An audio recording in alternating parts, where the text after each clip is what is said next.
A millionaire begins to suspect his housekeeper, convinced she is getting too close to his son. He decides to install cameras throughout the house, certain he will soon uncover something serious. But what he captures on the recordings is not a crime. It's a gesture of pure love that leaves him completely speechless. From that moment on, the truth he witnesses transforms not only his family, but the very way he understands what it means to be a father. The Harrington mansion stood imposingly in the Brentwood neighborhood of Los Angeles. With its modern and elegant architecture, the 3 stories of glass and concrete seemed to defy the hills behind it, while the sprawling tropical garden, filled with birds of paradise and palm trees, formed a private oasis for the residents of the luxurious address. Richard Harrington, at 45, represented the model of success that many Angelenos aspired to achieve. Owner of the largest network of private hospitals in the state, he had amassed a considerable fortune over the past 15 years. His face frequently appeared in the business columns of national magazines, always accompanied by polished smiles and inspiring quotes about entrepreneurship and leadership. However, behind the cameras, his eyes carried a permanent weariness, the result of workdays that extended far beyond what was reasonable.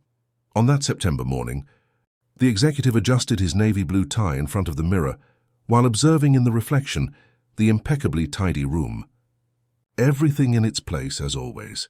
The king-size bed with perfectly stretched Egyptian cotton sheets without a single crease, the decorative pillows arranged in a studied symmetry, the Italian marble floor so polished it reflected the natural light streaming in through the large windows. "Has Sarah arrived yet?" he asked without taking his eyes off the mirror. Seated in the emerald green velvet armchair near the balcony, Eleanor Harrington distractedly flipped through a design magazine. At 40, she maintained a beauty sculpted by discreet and expensive cosmetic procedures, a rigorous fitness routine, and a diet controlled by one of the city's most renowned nutritionists. She briefly looked up before answering, "Late again. The 3rd time this week alone." Richard sighed, picking up the gold watch from the small box on the dresser. A gift he had given himself when he closed the deal for the construction of the network's 5th hospital. He checked the time, 7:45 a.m. Sarah should have arrived at 7 a.m., as she had every day for the past 4 years. "We need to talk about her," Eleanor continued, closing the magazine with a sharp movement. "It's not just her tardiness. I've noticed other things too." Richard knew that tone. It was the same one his wife had used with the previous 3 housekeepers. First came the specific complaints, then the vague suspicions, and finally the dismissal. Eleanor never kept a housekeeper for more than 2 years, but Sarah had been an exception. Until now, it seemed. "What things?" he asked automatically, though he already knew what was coming. "The way she looks at things in the house, as if she's evaluating, cataloguing." Eleanor stood up, approaching her husband. "And there's more. The way she's getting close to Matthew." Upon mentioning their son's name, Eleanor's voice acquired a particular tension. Matthew, the couple's only child, had turned 8 the previous month. A quiet child with curious eyes and an intelligence that the teachers at his bilingual school frequently praised during parent-teacher conferences. "Eleanor, you always think the staff is plotting something. Sarah has been excellent all these years. This isn't like the other times." Eleanor crossed her arms. "You don't notice because you spend all day at that hospital. But I see it. She's different. Matthew is different. He only talks about her. Sarah this, Sarah that. She brings him gifts, you know. Small toys, books, things we didn't ask her to buy." Richard finished buttoning his shirt cuffs and took a deep breath. Matthew had always been closer to the housekeepers than to his own parents. It was natural, considering he spent more time with them than with Eleanor and Richard. But he didn't have the energy to start that discussion right now.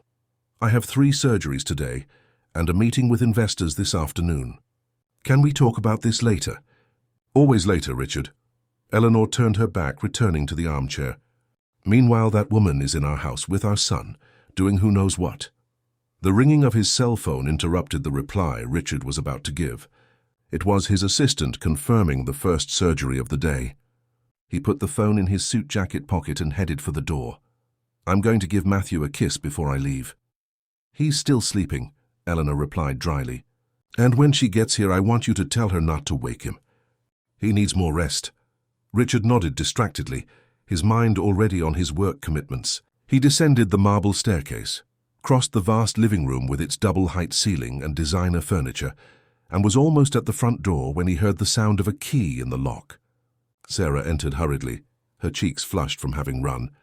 "Dr. Harrington, I'm so sorry I'm late. The bus broke down on the way, and I had to wait for another one."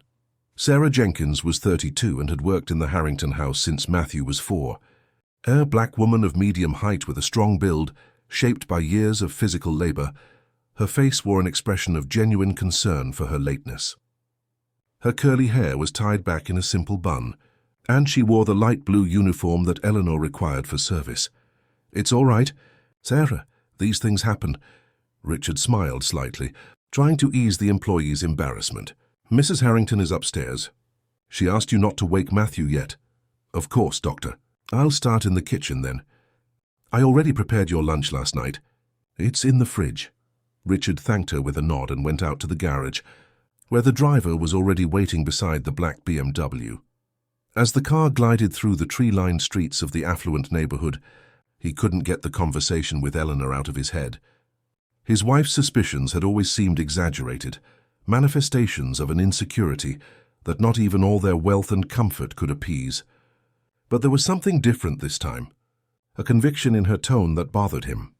That same afternoon, during a break between surgeries, Richard received a text from Eleanor with a link to a home security company. "I want to have it installed today," the message read. Richard knew his wife well enough to know that this wasn't a request, but a decision already made. He replied with a simple "okay" and returned to the operating room. 3 days later, the Harrington mansion was equipped with the most modern surveillance system available on the market. 16 cameras strategically placed in discrete locations covered practically every area of the house: living room, kitchen, hallways, outdoor area, and bedroom entrances. Only the bathrooms and the interiors of the bedrooms had been spared. The footage was transmitted in real time to Eleanor's phone and to the computer in Richard's office.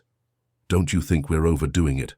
Richard questioned, looking at his laptop screen where he could see the empty living room, with its minimalist decor and contemporary art on the walls. "Overdoing it?" Eleanor seemed genuinely surprised by the question. "Richard, it's not just about Sarah. It's for our safety, too. You know how violent the city has become. Many of your friends have been robbed, had their homes broken into. We're protecting our family." Richard knew that wasn't the real reason, but he agreed silently. He had learned over 15 years of marriage that certain arguments with Eleanor simply weren't worth the strain. It was easier to give in and move on. Besides, she wasn't entirely wrong about the security issue. "Sarah can't know about the cameras," Eleanor added, as she adjusted the view on her phone's app. "If she's doing something wrong, we'll never find out if she knows she's being watched." And Matthew, are we going to hide it from him too? Eleanor hesitated for a moment. "For now, yes. He's very close to Sarah, he might end up telling her." That sentence hit Richard in an unexpected way. Was his son, only 8 years old, more loyal to the housekeeper than to his own parents?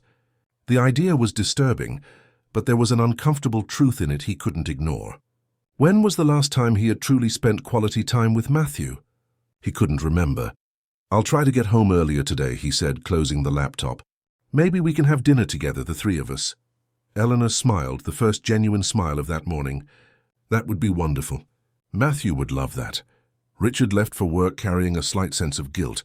The cameras seemed like a symbol of something bigger that was wrong in that house, but he couldn't pinpoint exactly what it was. The following week, the family's routine continued as normal, with one single difference. Eleanor spent hours watching the camera footage, first with an almost obsessive attention, then with growing frustration at finding nothing suspicious. Sarah continued to perform her duties with the same efficiency as always. She cleaned, cooked, tended to the garden plants, and most importantly, dedicated time to Matthew when he returned from school. It was precisely this last aspect that began to catch Richard's attention. On the rare occasions he checked the footage, he always noticed the genuine affection with which Sarah treated his son. She listened attentively as he talked about his day at school, helped him with his homework, and laughed at the childish jokes Matthew told. It was a real connection, something that Richard had to admit neither he nor Eleanor could establish with their son. On a Friday, during an important meeting with the hospital's board of directors, Richard left his phone on the glass conference table. A notification from the security app lit up the screen. For some reason, he felt compelled to check. Excusing himself, he briefly left the meeting and in the quiet hallway opened the app. The kitchen camera showed Matthew entering hurriedly, carrying something in his hands. Sarah was at the sink, her back to him, washing dishes. The boy called her name, making her turn around. Richard increased the volume. "Sarah, I brought something for you," Matthew said, holding out a white envelope. "What's this, my dear?" Sarah asked, drying her hands on her apron. It's money," Matthew replied, with a seriousness that seemed out of place in such a young child. "For you? To help your sister." Sarah seemed to freeze for a moment, looking from the envelope to the boy's face. Her eyes filled with tears. "Matthew, I can't accept this. Where did you get this money?" "From my piggy bank. I saved it." "Please take it, Sarah. I know you need it." The woman knelt to be at the boy's level, tears now streaming freely down her face. "You're an angel, you know that? But I can't take your money, sweetie. Your parents wouldn't like that at all. They won't even notice," Matthew insisted. "Please, Sarah, I want to help." Richard watched the scene, completely stunned. What was happening? Why was his son giving money to the housekeeper? And why did Sarah seem so emotional? "Richard, is everything all right?" His assistant's voice brought him back to reality. The board members were waiting for him to return to the room. Richard mumbled an excuse, put his phone away and went back to the meeting, but his mind was miles away. He needed to find out what was happening in his house. And he needed to find out now. He cancelled all his afternoon appointments and drove back home, something he rarely did before nightfall. On the way, he remotely accessed the security system through the laptop installed in his car. He began reviewing the recordings from the past few days, looking for other interactions between Matthew and Sarah that could explain what he had seen. The footage revealed a story Richard had not expected to find. His son, over the last few days, had systematically gone to his room, taken a pig-shaped piggy bank from his closet, and carefully counted coins and bills on his bed. In one recording, he saw Matthew making notes in a small notebook, like a meticulous accountant, adding up amounts and doing simple calculations. In another recording, he caught the boy on the computer in the study, searching the internet for phrases like "How much does a plane ticket to London cost?" and "How to help someone with money." There were also searches for jobs for an 8-year-old and how to make money selling drawings. Richard felt his heart ache with each new discovery. What was motivating his son to act this way? More importantly, why hadn't Matthew turned to his parents, who had more than enough financial means to help in any situation? When he arrived home, he found Eleanor in the private gym finishing her daily session with her personal trainer. Seeing him, she frowned, surprised by his presence at that hour. "Did something happen?" she asked, grabbing a towel to wipe the sweat from her face. "We need to talk about Matthew," Richard replied, dismissing the personal trainer with a gesture. The trainer quickly gathered his equipment and left. "Did you see the recordings today?" "I haven't had time yet." "Why? Did she do something?" Richard hesitated. He didn't know exactly how to interpret what he had seen, and Eleanor's accusatory tone only increased his reluctance. "Our son is giving money to Sarah. Money from his piggy bank." Eleanor turned pale. "What? Why? Is she asking him for money?" "My God, I knew it. She's manipulating our son." "No, that's not it," Richard interrupted. "From what I saw, she tried to refuse," Matthew insisted. "It seems her sister needs help, and for some reason our son decided he had to do something about it." "Her sister?" Eleanor seemed confused. "What's this about?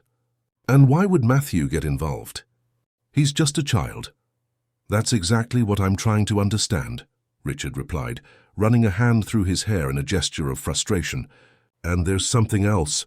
He's been searching online about how to make money, about the cost of plane tickets. He's taking notes like a little businessman. It's impressive, but at the same time worrying." Eleanor sat down on the bench of the weight machine, processing the information.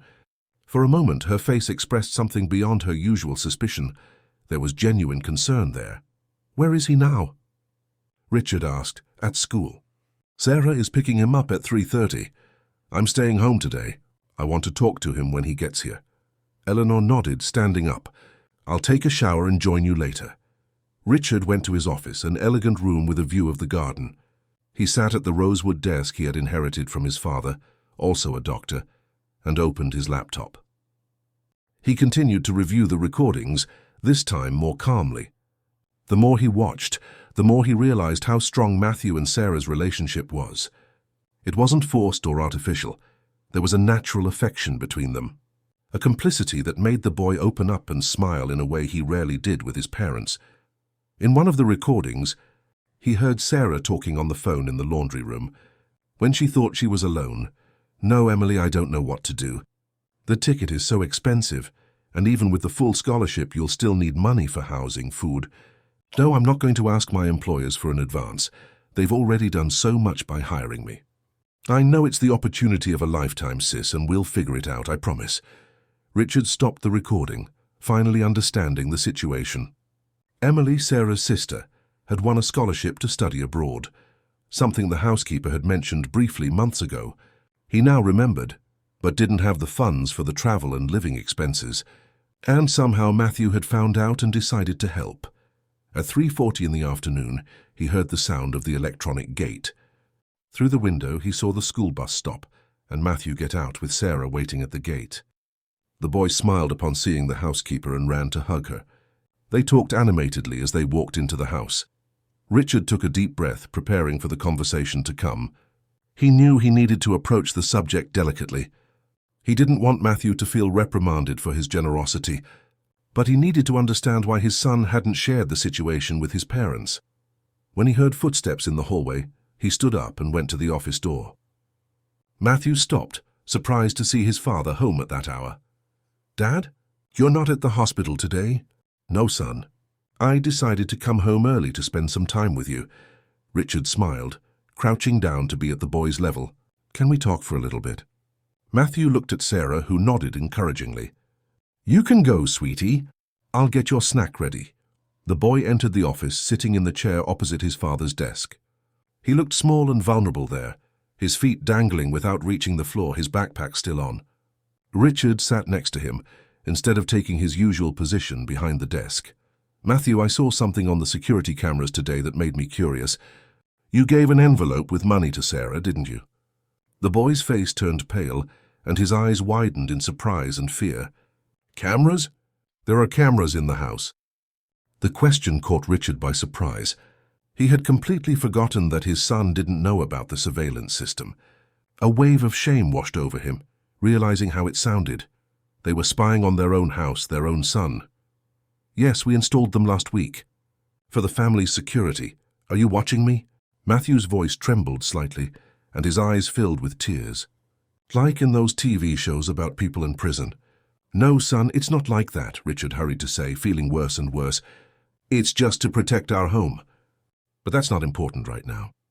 I want to know about the money. Why are you giving your money to Sarah?" Matthew lowered his head, avoiding his father's gaze.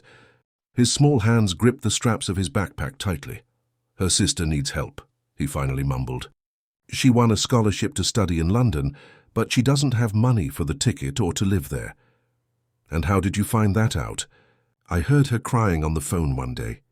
She was talking to her sister. Then I asked what happened and she told me." Richard nodded, understanding. "And you decided to help with your own money?" Matthew finally looked up, meeting his father's gaze. There was a surprising determination in that young face. "I've been saving my allowance. I also sold some toys to my friends at school, and I made drawings to sell. The lady in the cafeteria helped me." Richard felt a mix of emotions, pride in his son's initiative and generosity, but also a deep sadness. Why hadn't Matthew shared this with his parents? Why did he feel he had to solve this situation on his own? "Son, why didn't you tell me about this? Or your mother? We could have helped." Matthew's answer was as sincere as it was painful. "You're never really here, Dad. You live in the house, but you always seem to be somewhere else." Matthew's words hit Richard like a physical blow. He remained silent for a few seconds, unable to form a response. It was as if his 8-year-old son had just exposed a truth so obvious that he himself had never managed to see it. "You're never really here. Dad, you live in the house, but you always seem to be somewhere else." The sentence echoed in his mind as he looked at his son's face, that face he knew so little. How many times had he missed dinner because of an emergency surgery? How many weekends had been sacrificed for medical conferences or investor meetings? How many times had he left before Matthew woke up and returned after he had fallen asleep? "Sarah is the only person who really talks to me," Matthew continued, his voice small but firm. "She asks about my day and she listens. She doesn't look at her phone while I'm talking. She plays with me and teaches me important things." "What things, son?" Richard asked, feeling each word like a silent accusation. "Things like being kind, helping people, sharing what we have."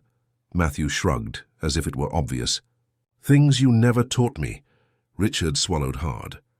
The brutal honesty of children was sometimes more effective than any therapy. He tried to remember the last time he had talked to his son about values, about the kind of person he hoped Matthew would become. He couldn't. "I saw that you've been doing research on the internet, taking notes. You're trying to raise $6,000 for Sarah's sister, aren't you?" Matthew nodded, his eyes now shining with a sudden enthusiasm. "Yes, I already have $1,247.50. He opened his backpack and took out a small notebook covered in colored paper.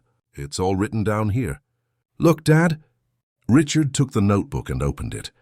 On the lined pages, with the still uneven handwriting of a child learning to write, were recorded all the inflows and outflows of money, organized by date. There were columns for allowance, toy sales, drawing sales, and even snack savings. Apparently, Matthew was giving up the money he received to buy extra snacks at school. "Son, this is incredible," and it truly was. That notebook revealed a level of organization, planning, and commitment that Richard would never have expected from an 8-year-old. "But $6,000 is a lot of money." "I know," Matthew's face grew serious again. "That's why I'm trying to work. I asked the cafeteria lady if I could help there for money, but she said kids can't work. So I'm making drawings to sell." Richard flipped through a few more pages of the notebook and found a list of things Matthew planned to sell. Remote control car, old video game console, bicycle. They were the most expensive gifts he and Eleanor had given their son for his recent birthdays and Christmases. "Matthew, you don't have to sell your favorite toys." Richard felt a lump in his throat. "Why is this so important to you? Why do you want to help Sarah's sister so much?" The boy was silent for a few moments, as if pondering the question with a maturity beyond his years. "Because Sarah helps me every day. She takes care of me, teaches me things, makes me feel important." He paused. "And because it's the right thing to do. Her sister is really smart. She won a scholarship to study in another country. That's really hard, Dad. If she doesn't go now, she'll miss the chance of a lifetime." Richard nodded slowly, processing his son's reasoning. He was about to reply when the office door opened. Eleanor entered, elegant in a designer casual dress, her hair still damp from her shower. "What are you two talking about so seriously?" she asked with a smile, leaning in to kiss the top of Matthew's head. Richard exchanged a look with his son, a brief moment of complicity they didn't usually share. "Matthew was showing me a very interesting project he's started." "A project?" Eleanor raised her eyebrows, sitting in the chair next to her son. "What kind of project, my love?" Matthew hesitated, looking at his father as if seeking approval to speak.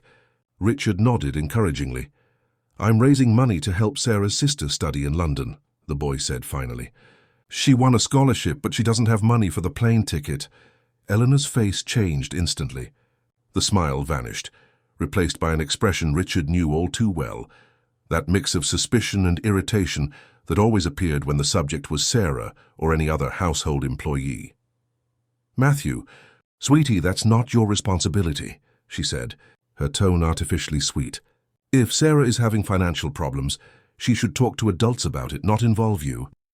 "She didn't involve me, Mom," Matthew protested. "I heard her crying and wanted to help." "Even so, this isn't appropriate." Eleanor shot a meaningful look at Richard as if to say, "I told you so. We'll talk to Sarah about this. You don't need to worry." "But I want to help," Matthew insisted, his voice rising a notch. "It's important." "Matthew, this is grown-up business," Eleanor cut in, her tone now firmer. Now go to your room, change your clothes, and do your homework. We'll talk more about this later. The boy looked at his father, pleading for support, but Richard remained silent. This was not the time to confront Eleanor in front of their son.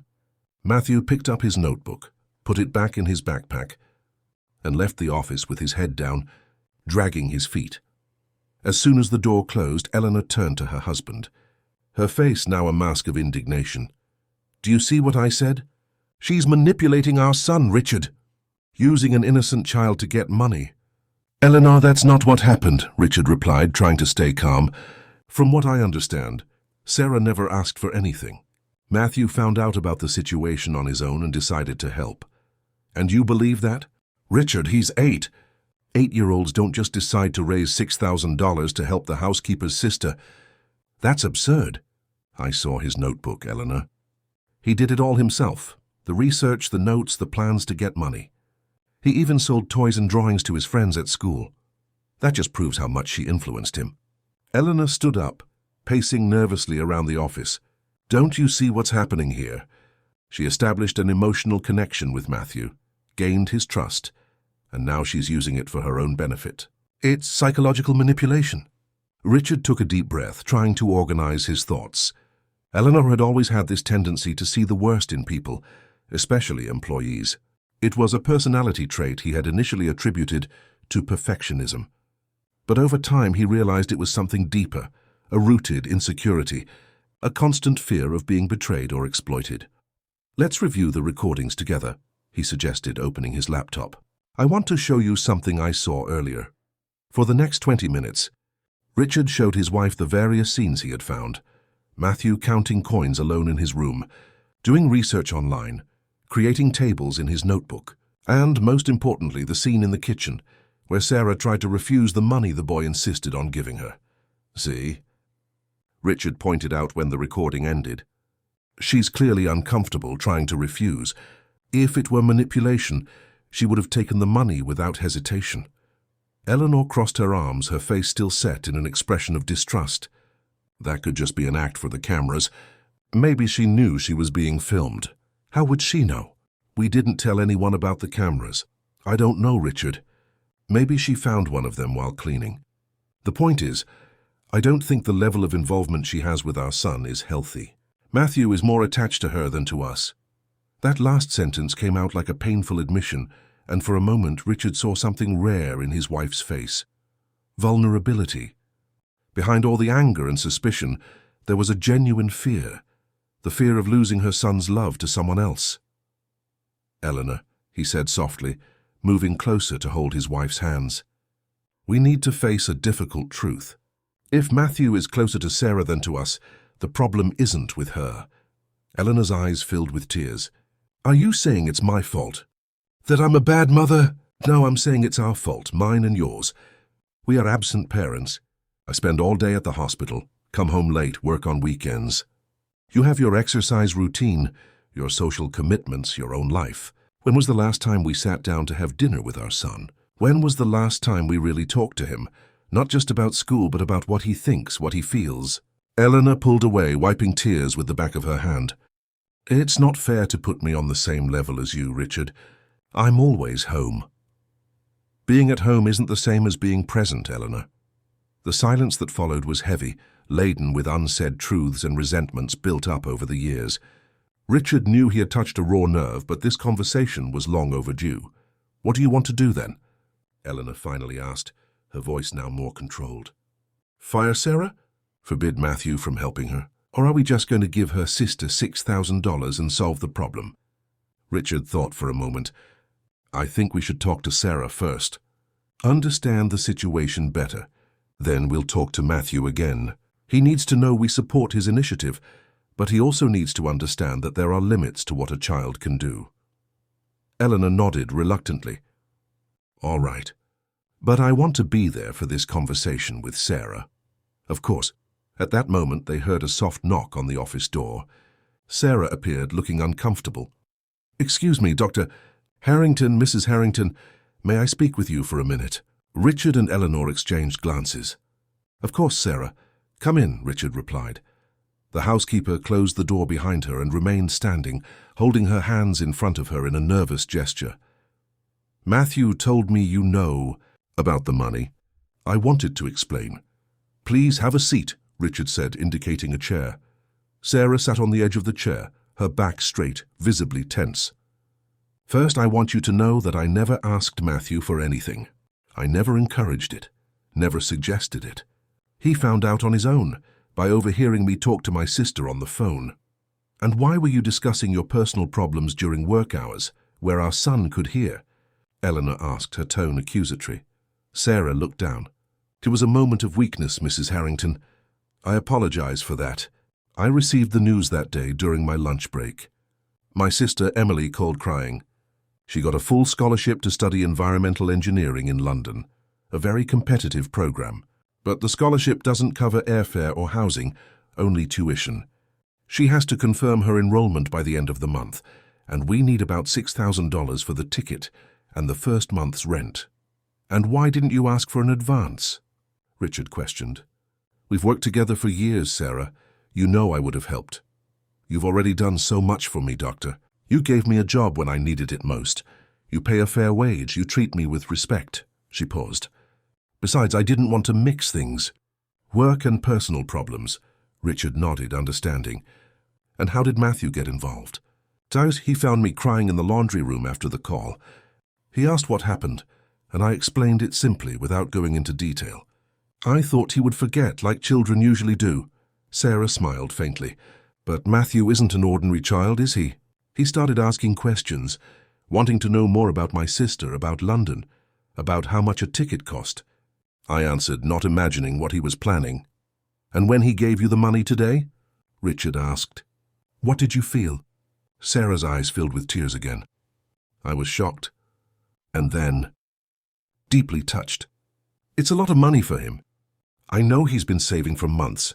I tried to refuse. I told him it was too much money, that his parents wouldn't like it. But he insisted so much. Did you accept it in the end?" Eleanor questioned, still suspicious. Sarah shook her head. "No, ma'am. I said I needed to think about it. The envelope is in my locker untouched. I was going to return it to him tomorrow after talking to him again." Richard watched the housekeeper carefully. There was nothing in her behavior to suggest lying or manipulation.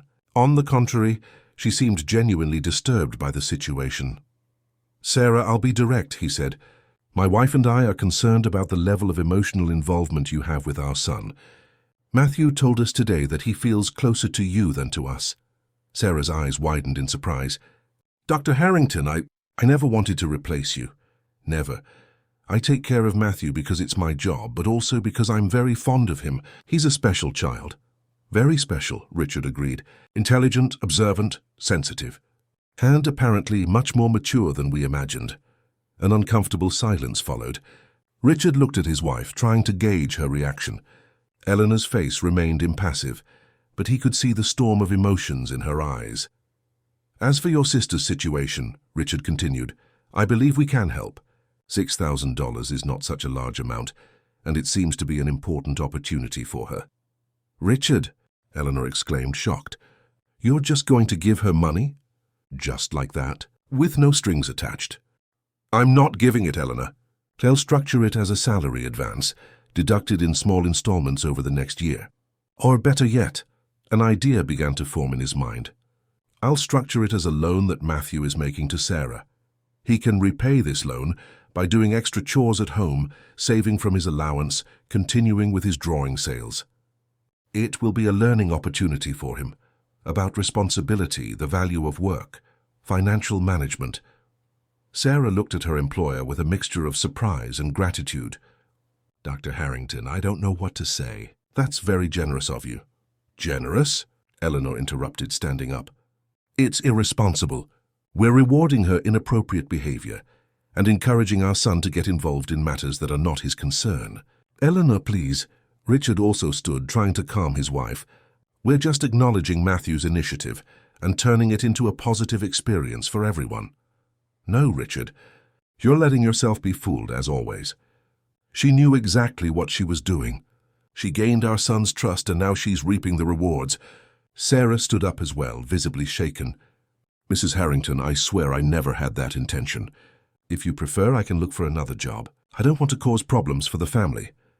That won't be necessary, Richard said firmly, casting a warning glance at his wife. You are an excellent employee, Sarah, and Matthew is very fond of you.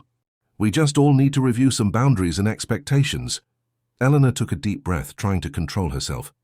I want to see Matthew now. We need to explain to him what's happening. I agree, Richard said. Sarah, could you call my son, please? The housekeeper nodded and left the office, leaving the couple alone again. As soon as the door closed, Eleanor exploded. I can't believe you're defending her, siding with her against me in front of her. I'm not siding with anyone, Eleanor. I'm trying to resolve the situation in the most sensible way possible. You saw the recordings. You saw how committed Matthew is to this project. If we simply forbid it or punish Sarah, he'll be devastated. So we just give in whenever he wants something? Is that your proposed model of parenting? We're not giving in to a whim, Eleanor. We're acknowledging a gesture of generosity and empathy from our son. That should make us proud, not angry. A knock on the door interrupted the argument. Sarah entered with Matthew, who looked like he had been crying recently. His eyes were red and there were tear marks on his cheeks. Are you going to fire Sarah? Was the first thing the boy asked, his voice choked with emotion. Richard's heart ached. No, son. We're not firing anyone. But we all need to talk about this situation together. Matthew sat in the chair Sarah had previously occupied, while the housekeeper stood by the door. Matthew, we understand that you want to help Sarah's sister, Richard began, and that's very noble of you. It shows that you're a generous and kind-hearted boy. But $6,000 is a lot of money for a child to raise on his own. I know, Matthew replied, looking down. That's why I was selling my toys and making drawings to sell. Even so, it would take a very long time, Richard continued. And Sarah's sister needs the money soon, right? Sarah nodded. She needs to confirm her enrollment by the end of the month. So I had an idea, Richard said, leaning closer to his son. What if I lend the $6,000 to Sarah's sister now, and you pay me back slowly? You can continue with your plan to save your allowance, sell drawings, and you can also do extra chores at home to earn more. What do you think? Matthew's eyes lit up. Like a real loan. Like from a bank? Exactly. With deadlines, responsibilities, everything documented in that notebook of yours. I think it's a terrible idea, Eleanor interrupted. We're teaching our son to take on debt, to get involved in problems that aren't his. No, Eleanor, Richard countered.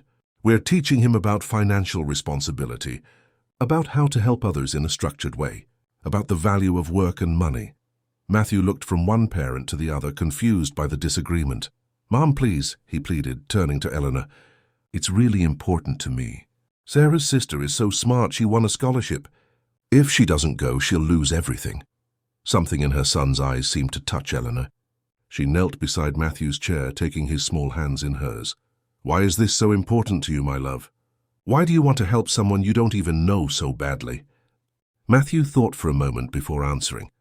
Because Sarah always helps me, and because her sister deserves this chance.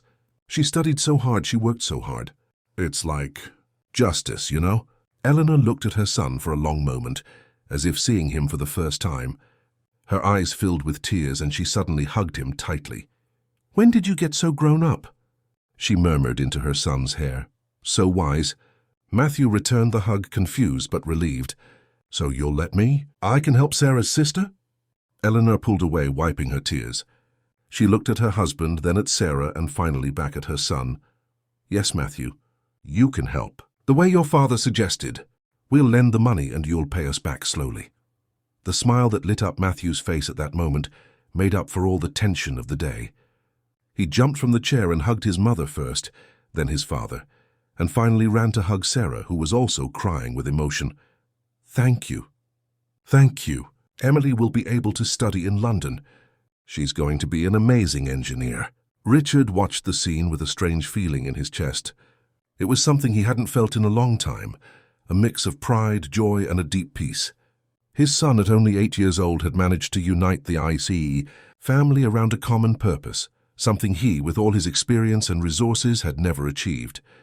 I think we have a deal then, he said, smiling. We'll sort out the practical details tomorrow. Now how about we all have dinner together? It's been a while. I can make something special, Sarah offered, still emotional.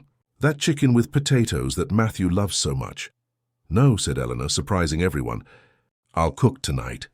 Or at least try. Will you help me, Matthew? The boy's eyes widened in surprise. You're going to cook, Mom? But you never cook. It's time I learned, don't you think? Some things are changing in this house. Richard exchanged a look with Sarah, who smiled discreetly before excusing herself, leaving the family alone.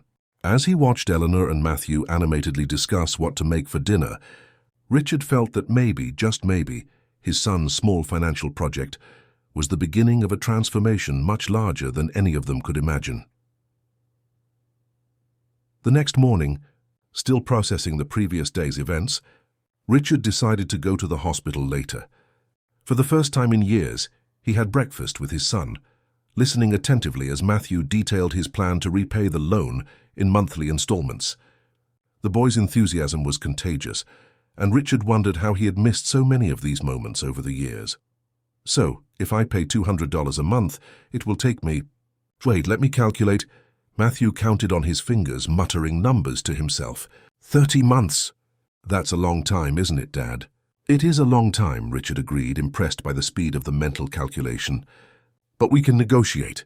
Maybe in the months you manage to sell more drawings or earn extra money, you can pay a little more. Like an early payment. Exactly. Do you know what that is? Of course. I researched loans on the internet. There are all sorts of things, early payments, interest, fixed installments. Matthew paused, taking a sip of milk. Dad, will our loan have interest? Richard smiled, fascinated by his son's financial curiosity. What do you think? Should it? Matthew thought for a moment, the seriousness of his face contrasting with the colorful cereal floating in his milk. I don't think so. Because it's not a real loan from a bank. It's a family loan. And also, he hesitated, it's also for a good cause to help someone study. So we don't need to make money from it. I completely agree, Richard said, feeling immense pride. No interest. Just the principal amount. After breakfast, Richard walked his son to the school bus. Before Matthew got on, he hugged him tightly, a gesture he realized with sadness he hadn't made in a long time. I'm so proud of you, son, for what you're doing for Sarah's sister. It shows you have a big heart. Matthew smiled, embarrassed but visibly happy with his father's praise. Thanks, Dad. Sarah says that helping others always comes back to you in some way. She's right, Richard replied thoughtfully. Very right. As he watched the school bus drive away, a disturbing thought struck him. His 8-year-old son was learning life lessons not from his parents, but from the housekeeper.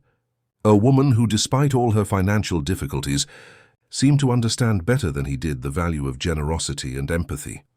On the way to the hospital, he called his assistant. Cancel my elective surgeries for today. Keep only the emergencies. Did something happen, doctor? The assistant asked, surprised. Richard never cancelled surgeries.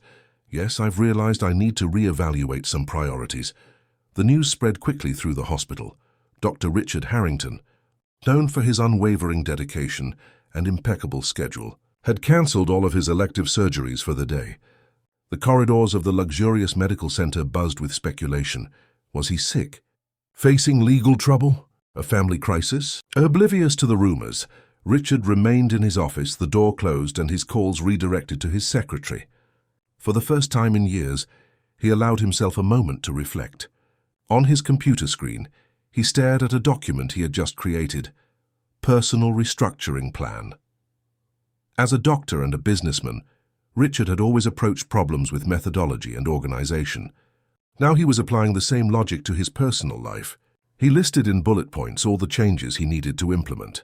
Reduce work hours, delegate more responsibilities, actively participate in his son's life, invest time in his marriage, create family routines. His phone vibrated. A notification from the home security app. Instinctively, he opened it to check. The living room camera showed Eleanor sitting on the sofa with Matthew by her side. They were playing some kind of board game, something Richard couldn't remember seeing before. He turned up the volume. Your turn, Mom, Matthew said, handing the dice to Eleanor. You need to roll at least an 8 to escape the swamp. This game is so complicated, Eleanor replied, laughing. Where did you learn to play? Sarah taught me. She plays with me sometimes when she finishes her work early. Eleanor's expression hardened for a moment at the mention of the housekeeper's name, but she quickly recovered her smile. Well, now I'm playing with you, and I'm going to win. Richard watched the scene with a mix of emotions. There was something different about Eleanor, a lightness, a naturalness she rarely showed. She was really trying. Perhaps the events of the previous day had impacted not just him, but the entire family. He closed the app, suddenly feeling guilty for spying on them.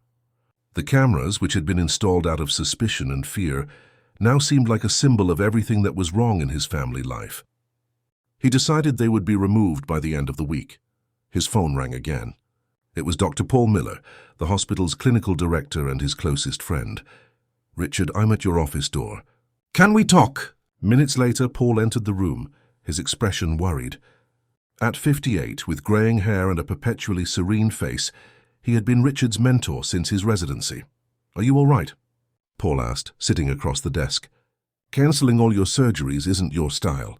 Richard smiled faintly. I'm fine. In fact, I'm better than I've been in a long time. Then why? I had an epiphany, Paul. Or maybe an awakening. I realized I've built an empire at the expense of my family. Of my relationship with my son, specifically. Paul nodded, understanding. The classic dilemma of the successful professional. You're not the first to go through this, nor will you be the last. That doesn't make it any less serious, Richard replied, running a hand through his hair. My son has a stronger emotional connection with our housekeeper than with me or his mother. Does that seem normal to you? No, it doesn't. But it's not irreversible. Either. Richard told his friend about the events of the past few days. The cameras, the discovery about Matthew trying to help Sarah's sister, Eleanor's reaction, the deal they had made. Paul listened attentively without interrupting. So now your 8-year-old son owes you $6,000? Paul asked when Richard finished, a playful smile on his lips. Technically, yes, though the idea is more educational than financial, obviously. It's an interesting approach, Paul reflected. It teaches responsibility, planning, commitment. But the most important thing here, Richard, is what you've learned from all this. That I'm an absent and neglectful father? Paul chuckled. Don't be so hard on yourself. What you've learned is that your son is an extraordinary person, with values that someone must have helped cultivate. Maybe you and Eleanor, even from a distance. Maybe Sarah, probably all of you. Richard pondered his friend's words. The question is, what do I do now? You've already started. Cancelling surgeries, reevaluating priorities. Now you need to turn this crisis into an opportunity to rebuild your relationship with your son and with Eleanor. I have some ideas, Richard said, pointing to the document on his computer. I need to drastically reduce my workload. Paul frowned. That could be complicated. You're the face of the hospital, our most sought-after surgeon. I know. That's why I'm thinking of bringing more surgeons onto the team, delegating more. And maybe, he hesitated, unsure if he should share his most radical thought. Maybe selling part of my stake in the hospital. Paul's eyes widened. Are you serious? You built this network from the ground up. It's your legacy. A legacy for whom, Paul? For a son who barely knows me. What's the point of leaving behind hospitals and money if I don't have a real connection with him? The conversation was interrupted by Richard's cell phone. It was Eleanor. Richard, where are you? It's almost 2 in the afternoon. At the hospital. Why? Matthew is waiting for you. Don't you remember? The meeting at his school. Richard felt his blood run cold. The biannual parent-teacher conference. He had completely forgotten. I'm leaving right now. I'll be there in 20 minutes. He hung up, already standing and grabbing his jacket from the back of the chair. I have to go. I forgot a meeting at Matthew's school. Paul nodded, also standing. Go, and Richard. Whatever you decide about the hospital, you have my support. Just don't make any rash decisions in an emotional moment. 30 minutes later, Richard parked hastily in front of the traditional school where Matthew studied. The lateness bothered him deeply. It was yet another proof of his failures as a father. In the reception area, he found Eleanor and Matthew waiting. The boy's face lit up when he saw him. Dad, you came. The surprise in Matthew's voice was a painful indicator of how many times Richard had missed similar commitments. How many school plays, parent-teacher meetings and sports festivals had he missed over the years? "Of course I came, son," he replied, hugging him. "I'm sorry I'm late." Eleanor watched the scene with an expression that was hard to read.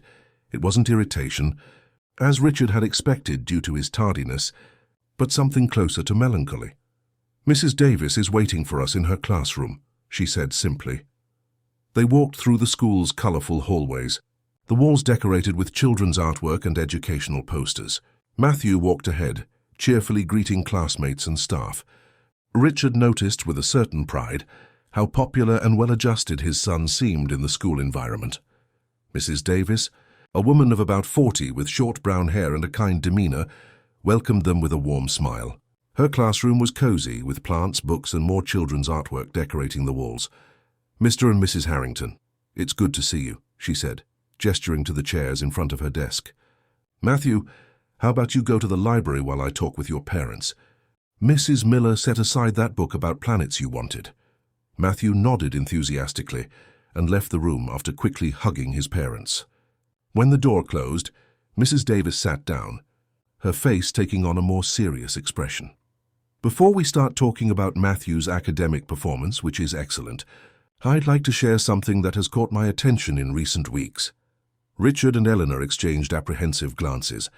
"We've noticed that Matthew has been exhibiting unusual behavior for an 8-year-old. He started selling drawings to his classmates during recess. We also learned that he sold some of his toys and is constantly doing calculations in a little notebook." "Yes, we're aware," Richard said. "He's trying to raise money for a personal project. A rather ambitious project, from what I understand," Mrs. Davis continued. "He mentioned to his classmates that he's helping his housekeeper's sister study in the UK. Is that true?" "It's a complicated story," Eleanor replied, visibly uncomfortable. "Matthew found out that our employee's sister won a scholarship to study abroad but didn't have the funds for the trip. He decided on his own to try to help." "I see," Mrs. Davis smiled. "The reason I bring this up is that Matthew's behavior has inspired other children. Yesterday, during our circle time, he explained to the whole class why he was raising money. He talked about educational opportunities, about helping people with potential but without resources. It was quite impressive, to say the least." Richard felt a surge of pride. "And what was the reaction from the other students?" "Extraordinary. 3 children came to me afterward, wanting to know how they could help too. One of them, Olivia, brought $5 from her snack money today to contribute." $5? Eleanor exclaimed, surprised. "And you allowed it?" "Not exactly. I explained that we needed to talk to their parents first, but it led me to an idea I'd like to propose to you." Mrs. Davis opened a folder and took out some papers. "Our school has a program called Young Changemakers, where we encourage community projects developed by the students themselves. They are usually simple initiatives, collecting toys for orphanages, visiting nursing homes, that sort of thing." She paused. "What Matthew is doing is in essence a solidarity project. With the right guidance, we could turn this into something structured, educational, involving his entire class." Richard leaned forward, intrigued. "How would it work?" "The children could organize small activities to raise funds, selling drawings as Matthew already does. Maybe a children's craft fair, musical performances. The money would be allocated not just to your employee's sister, but also to other young people in similar situations. We would create a student committee with Matthew as the leader to evaluate cases and decide how to distribute the funds." "Isn't that too much responsibility for such young children?" Eleanor asked, skeptical. "With proper supervision, no. In fact, it's an incredible learning opportunity. About economics, decision-making, teamwork, empathy. And it all stems from your son's genuine initiative." Richard looked at Eleanor, seeking her reaction. To his surprise, she seemed to be seriously considering the proposal. "How much do you think they could raise?" she asked. "It's hard to predict," Mrs. Davis replied, "but our school serves high-income families. If we can engage the parents, the potential is enormous. Last year, a campaign for an animal shelter raised over $10,000 in a single event." Richard felt an idea forming. "What if I match the amount they raise? For every dollar the children raise, I'll contribute another."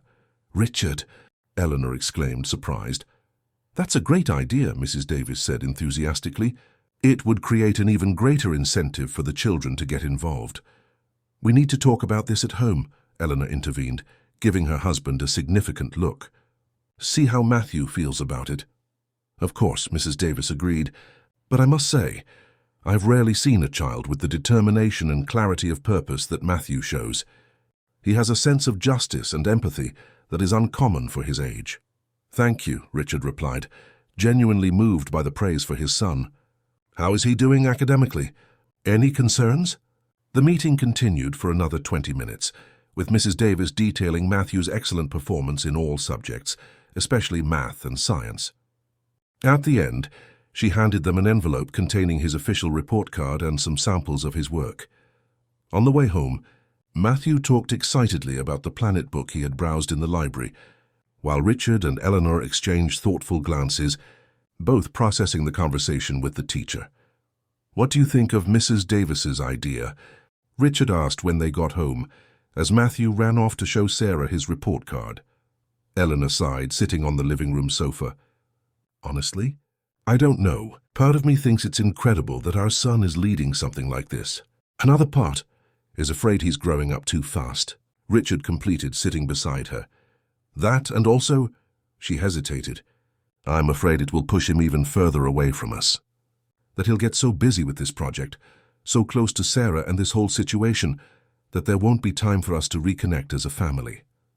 Richard took his wife's hand, surprised by her vulnerability. Eleanor rarely admitted her fears and insecurities. "We can be part of the project too. Support him, participate. Make it a family activity." "How? You work all the time. I barely understand what's happening in my own son's life. How are we suddenly going to become present and involved parents?" The bitterness in Eleanor's voice was palpable, but Richard realized it wasn't directed at him, not entirely at least. It was self-criticism, a painful acknowledgement of her own failings as a mother. "We start today," he said simply, "and tomorrow we continue, and the day after tomorrow too. It's not an overnight transformation, Eleanor. It's a daily commitment." At that moment, Matthew returned to the room, followed by Sarah, who was carrying a tray with juice and cut fruit.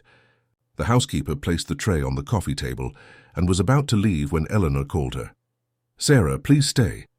We all need to talk together." Sarah nodded, surprised, and sat in a nearby armchair, visibly uncomfortable to be part of a family meeting.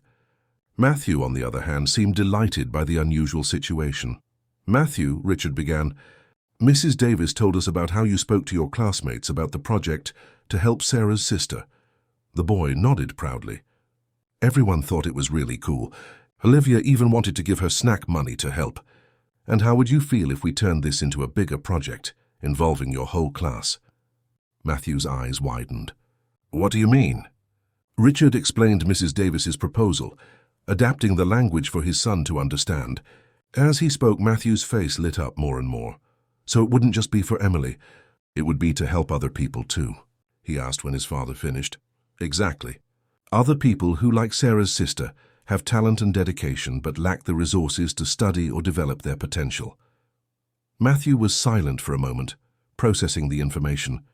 Then he turned to Sarah, who was watching the scene with teary eyes. "Sarah, do you think Emily will be upset if the money isn't just for her?" The housekeeper smiled, moved by the boy's concern. "Not at all, Matthew. In fact, I think she'll be very proud to know that she inspired such a beautiful project. And more people like her will be able to get help." "Then I want to do it," Matthew exclaimed, jumping off the sofa with enthusiasm. "We can start today. They'll make more drawings, lots of drawings, and we can organize a talent show at school and a science fair and—" "Easy, son," Richard laughed, infected by the boy's excitement. "Let's take it one step at a time. First, we need to talk to Mrs. Davis, plan everything properly." "And will your parents help?" Sarah asked shyly, looking at Eleanor. There was a moment of tension. Eleanor held her gaze on the housekeeper for a few seconds, her face unreadable. Then, to everyone's surprise, she smiled. "Yes, Sarah, we will help. In fact," she hesitated, as if making an important decision at that very moment. "In fact, I think I have a lot to learn from you about how to connect with my son. If you're willing to teach me." Sarah's eyes widened, clearly shocked by what she had just heard. Of course, Mrs. Harrington, it would be an honor." Richard watched the scene with a mixture of surprise and admiration. Eleanor, with all her rigidity and control, had just taken the most difficult step, admitting her limitations and asking for help. It was a transformation he never expected to witness. "So it's decided," Richard said. "The Emily Project, or whatever name we choose, officially starts today." "Hooray!" shouted Matthew, running to hug each person in the room. "We're going to help lots of people. And we can use the internet to tell Emily's story and get more donations." "Hey, slow down, little entrepreneur," Richard laughed. "Let's organize everything calmly." Matthew nodded, trying to contain his excitement, but his eyes shone with possibilities. "Can I call Emily and tell her the news, please?" Sarah looked at her employers, uncertain. Richard nodded. "Of course, son. Sarah can make the call in my office, and you can use the speakerphone." As Matthew and Sarah headed to the office, Richard and Eleanor remained in the living room, both absorbing the intensity of the moment they had just experienced. "What happened to you?" Richard asked softly. "From yesterday to today, it's like something has profoundly changed." Eleanor took a deep breath, her eyes fixed on a distant point. "I spent the whole night thinking, Richard, about us, about Matthew, about the kind of mother I've been." She paused. "You know what hit me the hardest? Seeing our son at only 8 years old show more compassion and initiative than I ever have in my entire life." "Eleanor." "No, it's true. Who am I, Richard? A wealthy woman who spends her days at the gym, having lunch with equally empty friends, spending money on clothes and jewelry I don't need." She laughed, a bitter laugh. "And all the while my son is learning real values from our housekeeper. Don't be so hard on yourself. I have to be. Because looking at Matthew, at what he's doing, I realized I want to be a better person. I want him to be proud of the mother he has, not ashamed." Richard moved closer, hugging her. "He would never be ashamed of you." "Maybe not. Children have an incredible capacity for unconditional love." Eleanor wiped away a tear. "But I want more than that. I want to deserve his love." From the office, they could hear Matthew's excited voice explaining his grand project to Emily, Sarah's sister, over the phone. The enthusiasm in his voice was contagious, even from a distance. "He's incredible, isn't he?" Eleanor murmured. "He is," Richard agreed. "And you know what's more incredible? He's our son. Somehow, despite all our mistakes, he became this extraordinary person. Maybe we didn't get everything wrong." "Then," Eleanor smiled, leaning against her husband's chest, "that night, for the first time in years, the Harrington family had dinner together, without phones, without distractions, just talking and laughing. Sarah was invited to join them, a gesture that, just a day before, would have been unthinkable for Eleanor. As he watched his son excitedly recount his plans for the project, Richard felt a certainty grow within him. Matthew's small initiative was just beginning, and its impact would be far greater than any of them could imagine. The following weeks brought a remarkable transformation to the Harrington family. The Brentwood mansion, once a space of uncomfortable silences and superficial interactions, gradually became a place of lively conversations and shared activities. The project initiated by Matthew now served as a unifying point, bringing the family together around a common purpose. On a sunny Saturday morning, the spacious living room had been transformed into a kind of headquarters. In the center, a large wooden table, normally reserved for formal dinners, was covered with colored paper, pens, pencils, scissors, and various craft supplies. Matthew, wearing a t-shirt already stained with paint, worked intently on a poster, while Richard and Eleanor organized lists on their respective laptops. "So, have we confirmed 23 children for the first event?" Richard asked, checking the numbers on his spreadsheet. 25, actually," Eleanor corrected, consulting her phone. "Sophia's mother just confirmed that she and her brother will participate." Matthew looked up from his poster, smiling broadly. "And each one will bring at least $10, right?" "That's the suggested minimum, son," Richard explained. "But many parents have indicated they will contribute larger amounts. And you're going to match everything, right, Dad?" Richard smiled, exchanging a knowing look with Eleanor. "Yes, that was our agreement. For every dollar the children raise, I'll contribute another. So we can raise over $500 on the first day alone," Matthew exclaimed, quickly doing the math in his head. "That's a lot of money." "It's a good start," Eleanor agreed, surprising herself with her genuine enthusiasm. In recent weeks, she had become deeply involved in the project, calling other parents, organizing logistical details, and even helping Matthew create informational flyers. It was a type of activity she had never imagined doing, but it brought her an unexpected satisfaction. Sarah entered the room, carrying a tray with juice and snacks. In recent weeks, the relationship between her and Eleanor had evolved significantly. They weren't friends. The class and position differences still created a natural barrier, but there was now a mutual respect that hadn't existed before. "Mrs. Harrington, I received a message from Emily," Sarah said, placing the tray on a nearby table. She managed to postpone the enrollment deadline by 2 more weeks. The university was very understanding when they heard about the situation. "Great news," Eleanor replied. "That gives us more time to raise the amount." "How much is left now?" Richard asked, consulting his spreadsheet. $3,422, Matthew answered promptly, to the adult's surprise. "We already have 2,578. Richard laughed, impressed by his son's accurate calculations. "How do you keep those numbers in your head?" "I update my notebook every day," Matthew explained simply. "It's important to know exactly how much we have and how much is left." Eleanor watched her son with a mixture of pride and melancholy. When had he become so organized, so focused? These were qualities she valued, but had never noticed in Matthew. Or perhaps she had never really looked. "Sarah, do you think your sister could participate in the school event?" Eleanor asked. "It would be inspiring for the children to meet the person they are helping." Sarah seemed surprised by the invitation. "I think so, Mrs. Harrington. Emily is working part-time at a bookstore downtown, but I'm sure she could get a day off for something so important." "Excellent. I'll talk to Mrs. Davis to include her in the program. Maybe she can talk a little about her studies, her goals." "That would be wonderful," Sarah agreed, clearly moved. The doorbell rang, interrupting the conversation. Sarah went to answer, and returned accompanied by a young girl of about 17, with curly hair tied in a ponytail, wearing jeans and a simple T-shirt. It was Olivia, Matthew's friend, who had been the first to offer her snack money to help the project. "Hi, Matthew," she greeted cheerfully. "I brought the drawings I made for the sale. And my mom sent these brownies for us to sell too." Olivia placed a folder with colorful drawings and a box of individually wrapped small sweets on the table. Matthew ran to hug his friend, beaming. "That's awesome, Olivia. The brownies will sell super fast." Richard and Eleanor greeted the girl, inviting her to join their work. Soon Olivia was sitting next to Matthew, both enthusiastically decorating posters while excitedly discussing other fundraising ideas. "Olivia's mom is an event planner," Matthew explained to his father. "She said she can help us organize something bigger at the end of the month, like a bazaar or a fair." "That would be great," Richard replied. "The more people involved, the better." The morning passed in an atmosphere of collaboration and purpose. 2 more children from Matthew's school showed up, brought by their parents to help prepare materials for the event. What had started as a solitary initiative by an 8-year-old boy was quickly turning into a community movement. Around noon, while Sarah was preparing lunch for everyone, Richard received a call from Mrs. Davis.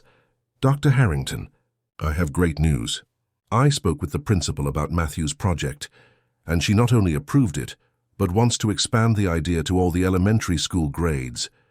"Really? That's incredible!" Richard exclaimed, putting the phone on speaker so everyone could hear. "Yes, she was very impressed with the initiative. And there's more. The school has a partnership with the local newspaper. They're interested in doing a story on the project." Richard exchanged surprised glances with Eleanor. "A newspaper? Do you think that's appropriate? Matthew is so young." "I understand your concern," Mrs. Davis replied, "but it would be something very positive, focused on the project itself, not just on Matthew, and think about the impact it could have. With more visibility, more people could contribute." Eleanor moved closer, curious. "What kind of story would it be?" "Something simple. A journalist would come to the school event next week, take some photos, ask a few, questions. Nothing invasive or uncomfortable. And, of course, only with your express permission." Richard looked at Matthew, who was listening to the conversation with wide-eyed expectation. "What do you think, son? Would you like your project to be in the newspaper?" That would be so cool," Matthew replied enthusiastically. "That way more people will know, and we can help more people besides Emily. Well, it seems we have a little social activist in the making, Mrs. Davis laughed over the phone. So, can I confirm with the newspaper?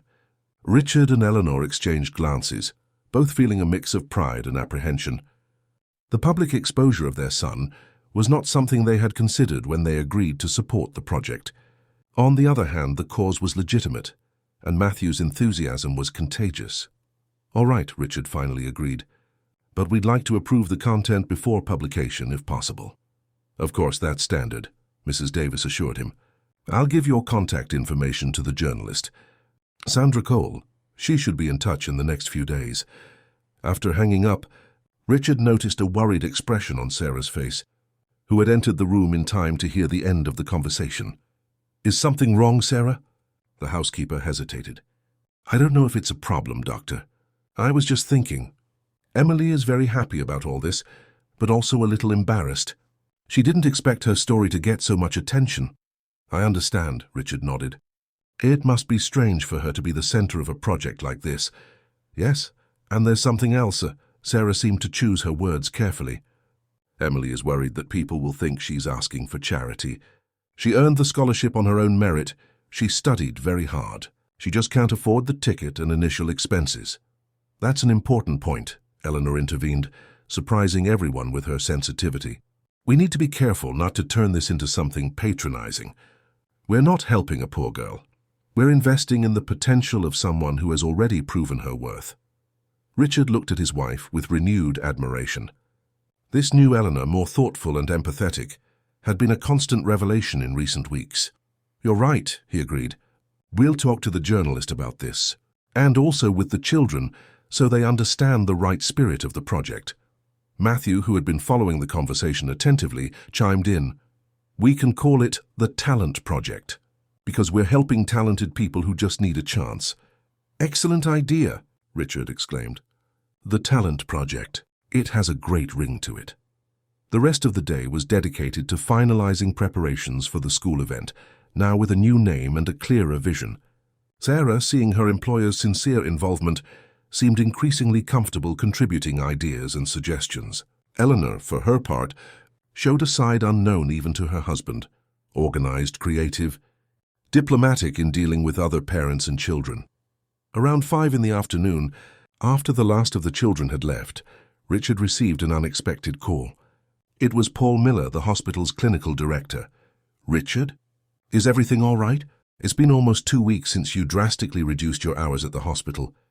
Some patients are asking and the other doctors are starting to talk. Richard sighed. He had managed to reorganize his schedule, cancelling non-urgent appointments and delegating some surgeries to trusted colleagues. But he knew this situation couldn't continue indefinitely without an explanation. I'm fine, Paul. In fact, I'm better than I've been in years. But you're right, I owe an explanation. Can we meet for coffee tomorrow? Of course. The usual place at 9. Perfect. Upon hanging up, Richard noticed Eleanor watching him with a curious expression. Trouble at the hospital? She asked. Not exactly.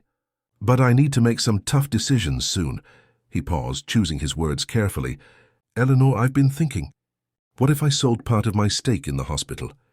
Eleanor's eyes widened in shock. You built that place from the ground up. It's your professional legacy. I know. But in the last few days, I've realized there are more important things than professional legacies. He glanced meaningfully at Matthew, who was playing with Sarah at the other end of the room, both laughing at something on a tablet. And for the first time, I'm seeing what really matters.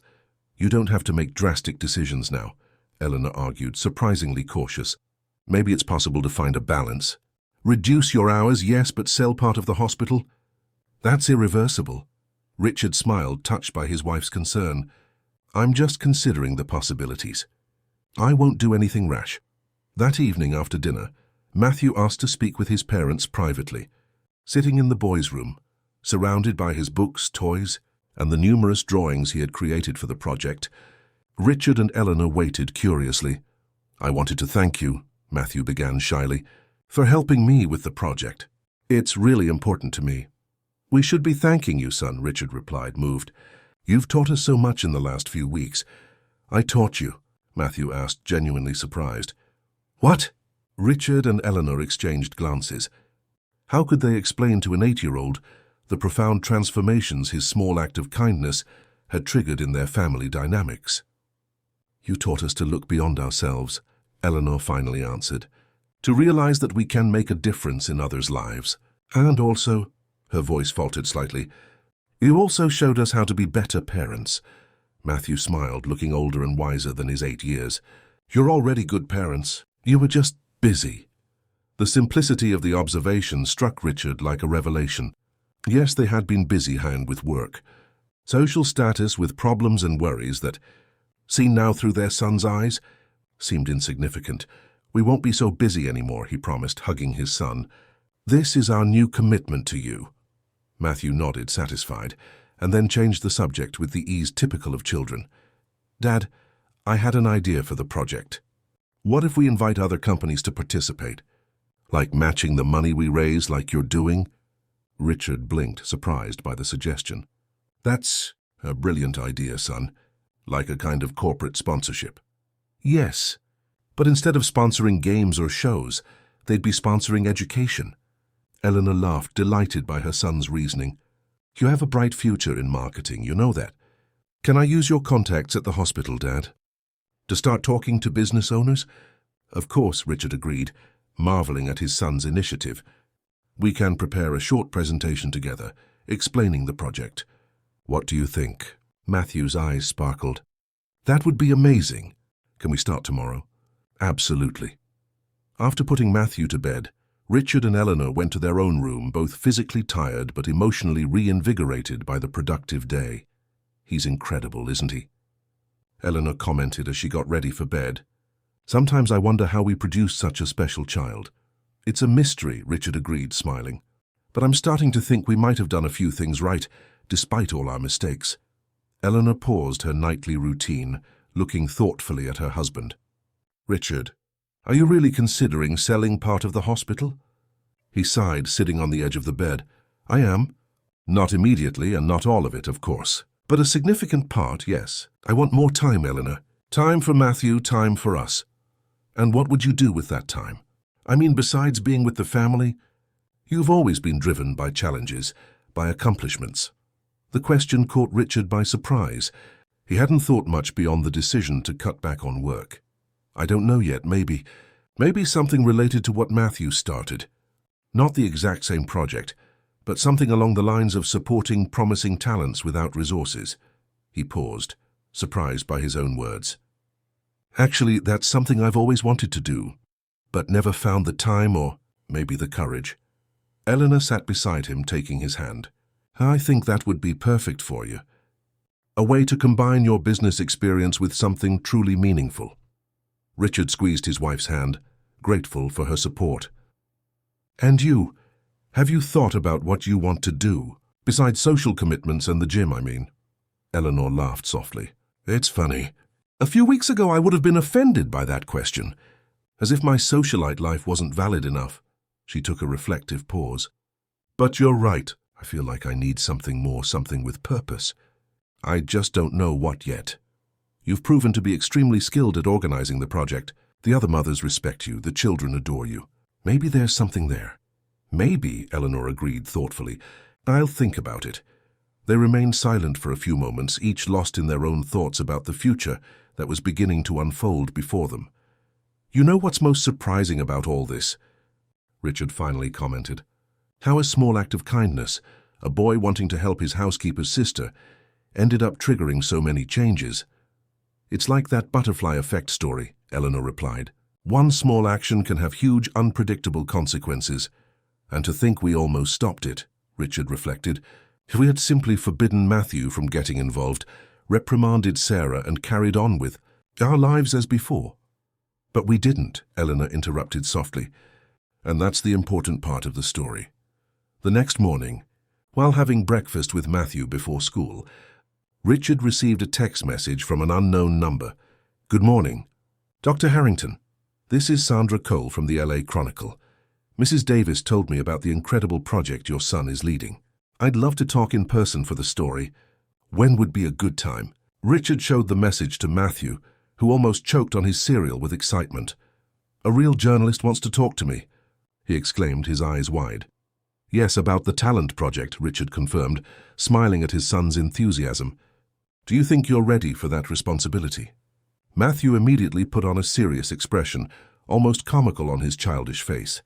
Of course I am, Dad. I'll explain everything about the project properly. And I'll speak well of Emily too, so no one thinks it's charity. Richard nodded, once again impressed by his son's maturity. I'm sure you'll do great. As Matthew finished his breakfast, excitedly making plans for the interview, Richard thought about how his life had changed in recent weeks. From a workaholic surgeon obsessed with professional success, he was transforming into, what exactly? A present father? A potential philanthropist? A man in search of a deeper purpose? Perhaps it was all of those things. Or perhaps he was just beginning to discover who he really was, beyond the titles and achievements that had always defined his identity. His phone vibrated again. It was Paul confirming their meeting for that morning. Richard replied in the affirmative and put the phone away. It would be a difficult but necessary conversation, the first concrete step toward the new life he was beginning to envision. Ready for school, champ? He asked Matthew. The boy nodded, grabbing his backpack. Dad, are you going to pick me up after school today? We could work on the presentation for the companies together. Of course, Richard promised. I'll be there at 3 o'clock sharp. As he watched his son get on the school bus, Richard felt a certainty grow within him. Whatever the future held, he would never again be the absent, distant father he had been. The surveillance cameras, installed out of suspicion, had ironically revealed to him a truth that no electronic device could fully capture. True wealth was not in safes or bank accounts, but in the genuine relationships we build and the lives we touch positively. And in that respect, his 8-year-old son was already infinitely richer than he had ever been. The story in the LA Chronicle ran in a Sunday edition, taking up half a page in the Education and Society section. The headline, in bold letters, announced, 8-year-old creates project to support young talent. Below, a color photo showed Matthew, with his sincere smile and bright eyes, next to Emily, Sarah's sister, a young black woman with a shy but determined expression. Richard and Eleanor, having coffee on the mansion's balcony, read the report with a mixture of pride and awe. Sandra Cole, the journalist, had perfectly captured the essence of the project, highlighting Matthew's spontaneous initiative and his genuine desire to help talented people without opportunities. It's not charity, it's an investment in potential, states Matthew Harrington, with a wisdom that defies his 8 years of age, Eleanor read aloud emotionally. This project, named Talent, began with the simple desire to help Emily Jenkins, sister of the family's housekeeper, accept a scholarship to study in the UK that was nearly lost for lack of funds for airfare and initial expenses. He really said that in the interview, Richard commented, impressed. In those exact words. The boy created a complete financial plan, Eleanor continued, reading another excerpt, saving from his allowance, selling drawings, and even giving up expensive gifts. If I can do something, even though I'm small, everyone can, declared the young philanthropist. Sarah entered the balcony, carrying a tray of fresh fruit. Her face revealed that she too had read the story. Emily hasn't stopped receiving messages since yesterday, she commented, placing the tray on the table. Friends, teachers, even people she doesn't know. Everyone wanting to help or congratulate her. The story is circulating widely on social media, Richard confirmed, showing his phone screen. Lots of people are sharing and commenting. It's impressive. And Matthew? Has he seen it? Sarah asked. He's still sleeping, Eleanor replied, smiling. Yesterday was a busy day for him, with the fair at school and then the interview. We're letting him rest a little longer today. The school event, held the previous Friday, had been an absolute success. What had started as a small fundraising initiative had turned into a full-fledged cultural fair, with musical performances by students, sales of crafts and food, and even an auction of children's artwork. The presence of Emily, sharing her story and her dreams of becoming an environmental engineer, moved everyone. The result exceeded all expectations. $3,200 raised in a single day. With your match, Richard, we now have enough for Emily's ticket and her first few months' rent, Sarah commented, referring to her employer's promise to double the amount raised. Yes, and there's even some left over, Richard confirmed. Matthew is already thinking about how to use the surplus to help other young people in similar situations. The project has taken on a life of its own, Eleanor observed, placing the newspaper back on the table. It's no longer just about helping Emily. Not at all, Richard agreed. I received at least 10 calls yesterday, after the story started circulating online. Business owners, doctors, people in my network wanting to know how they can contribute. A sound of hurried footsteps interrupted the conversation. Matthew ran onto the balcony, still in his pajamas, his hair disheveled, holding a tablet. Dad! Mom, did you see? We're everywhere. We saw, son, Richard smiled, pulling him into a hug. You're the star of the moment. It's not me, it's the project, Matthew quickly corrected. And look, people are commenting from other places, not just LA. A school in Chicago wants to do the same thing. Eleanor moved closer to see the tablet screen. Indeed, a teacher from a Chicago school had left a comment on the online version of the story, asking if she could replicate the initiative with her students. That's wonderful. Matthew, she said, kissing the top of her son's head, your project is inspiring other people. And that's not all, the boy continued, so agitated he could barely stand still. Look at this email I got. He showed the screen again, displaying a message in his email account, created especially for the project with parental supervision. It was from a large tech company expressing interest in sponsoring the talent project with an initial donation of $20,000. $20,000. Richard exclaimed, shocked. That's unbelievable. See, Dad? Your idea of approaching companies worked, and we didn't even have to do the presentation yet. Sarah watched the scene with teary eyes, clearly moved by the unexpected developments. Her sister, who initially needed only $6,000 to realize her dream of studying abroad, was now at the center of a movement that promised to help many other young people. We need to structure this properly, Richard pondered, ever the pragmatic administrator. If we're going to receive donations of this size, we need a formal organization, maybe even create a non-profit. A non-profit? What's that? Matthew asked. A non-governmental organization, Eleanor explained. An entity that works for a specific cause without making a profit. In this case, supporting talented young people without resources. Cool, Matthew exclaimed. Can I be the president? Richard and Eleanor laughed.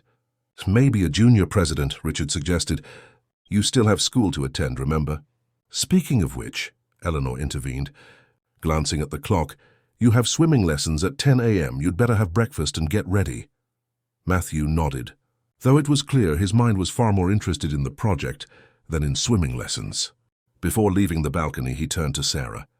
Sarah, I don't think Emily will need our help anymore, right? We already have enough money for her ticket and rent. Sarah smiled, moved. Thanks to you, Matthew. She's going to achieve her dream because of you. It wasn't just because of me, the boy corrected with his typical humility. It was because of everyone who helped. And now we're going to help more people. After Matthew left for breakfast, accompanied by Sarah, Richard and Eleanor remained on the balcony, processing the extraordinary events of the past few hours. This is growing much faster than we imagined, Eleanor commented.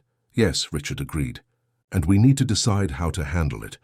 It's no longer just a school fundraising project.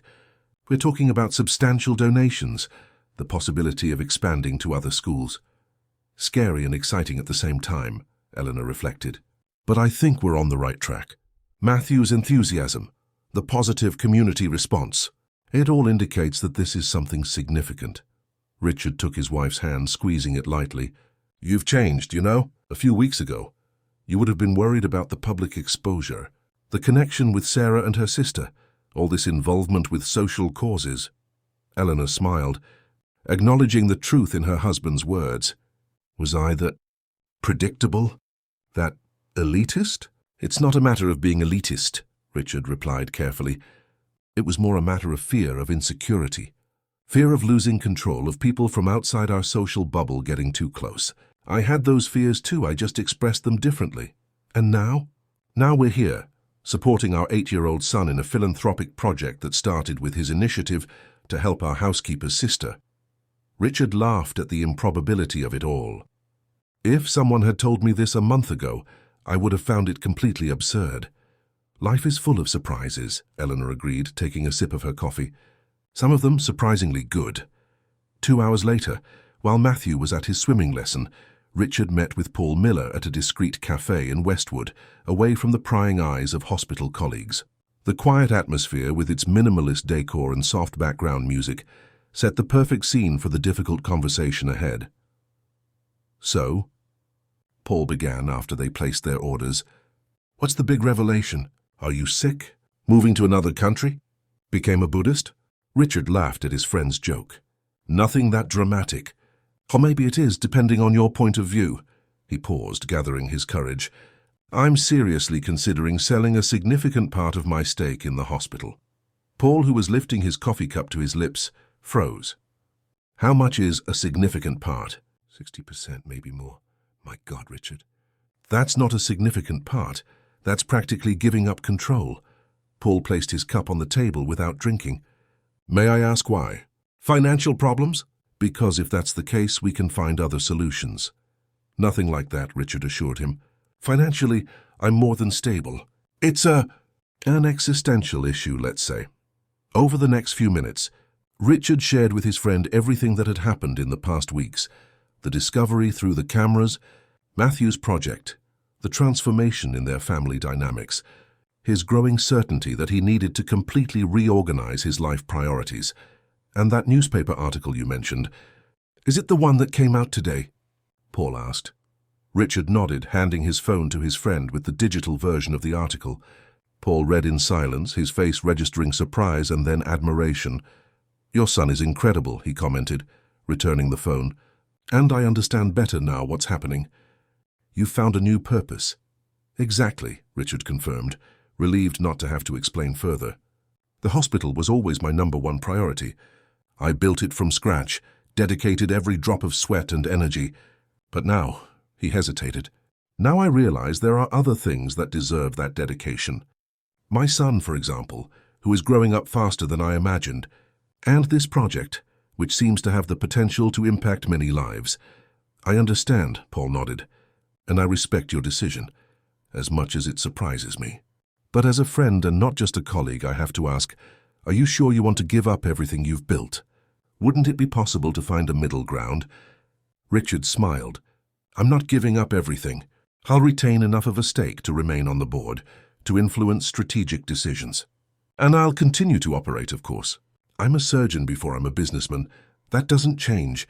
I just no longer want the daily responsibility of running the hospital." "And have you thought about who would buy your share?" Paul inquired, ever practical. "I have a few ideas. The British hospital group that approached us last year is still interested. There are also some American investors who have recently shown interest. Well, as I said, you have my support. I just hope you don't regret it." "Thank you, Paul. It means a lot to me." As they discussed the practical details of the potential transition, Richard's phone rang. It was Eleanor. "Richard, something unbelievable just happened." A TV station called. "They want to do a report on the talent project for the evening news. They've asked to interview Matthew, us, and Emily." "TV? That's... wow." Richard was genuinely surprised by the rapid escalation of events. "What do you think?" "I was apprehensive at first, but Matthew is so excited. And honestly, the exposure would be good for the project. It would attract more donors." "I agree. Let's go ahead with it then. Have you spoken to Emily?" "Sarah is calling her now." "Do you think you can get home by noon?" "They want to film this afternoon." "I'll be there in an hour." Richard hung up, looking at Paul with an expression between shock and amusement. "Well, it looks like my son will be on TV today." "I see your priorities are already changing in practice," Paul observed with a knowing smile. "A few weeks ago, nothing would have pulled you out of an important meeting for a TV shoot with your son." "You're absolutely right," Richard agreed, standing up and leaving enough money to cover the bill. "And you know what? I couldn't be happier with this change." As he drove back home, Richard reflected on the whirlwind of events that had transformed his life in recent weeks. From a workaholic obsessed with success and status, he was becoming a man guided by deeper values: family, solidarity, purpose. And it was all thanks to the innocent initiative of an 8-year-old boy who decided to help his housekeeper's sister. Life, Richard thought, truly had surprising ways of teaching us its most important lessons. The television report on the talent project aired on the highest-rated evening news program in Los Angeles, moving viewers and generating an avalanche of reactions on social media, lasting nearly 7 minutes.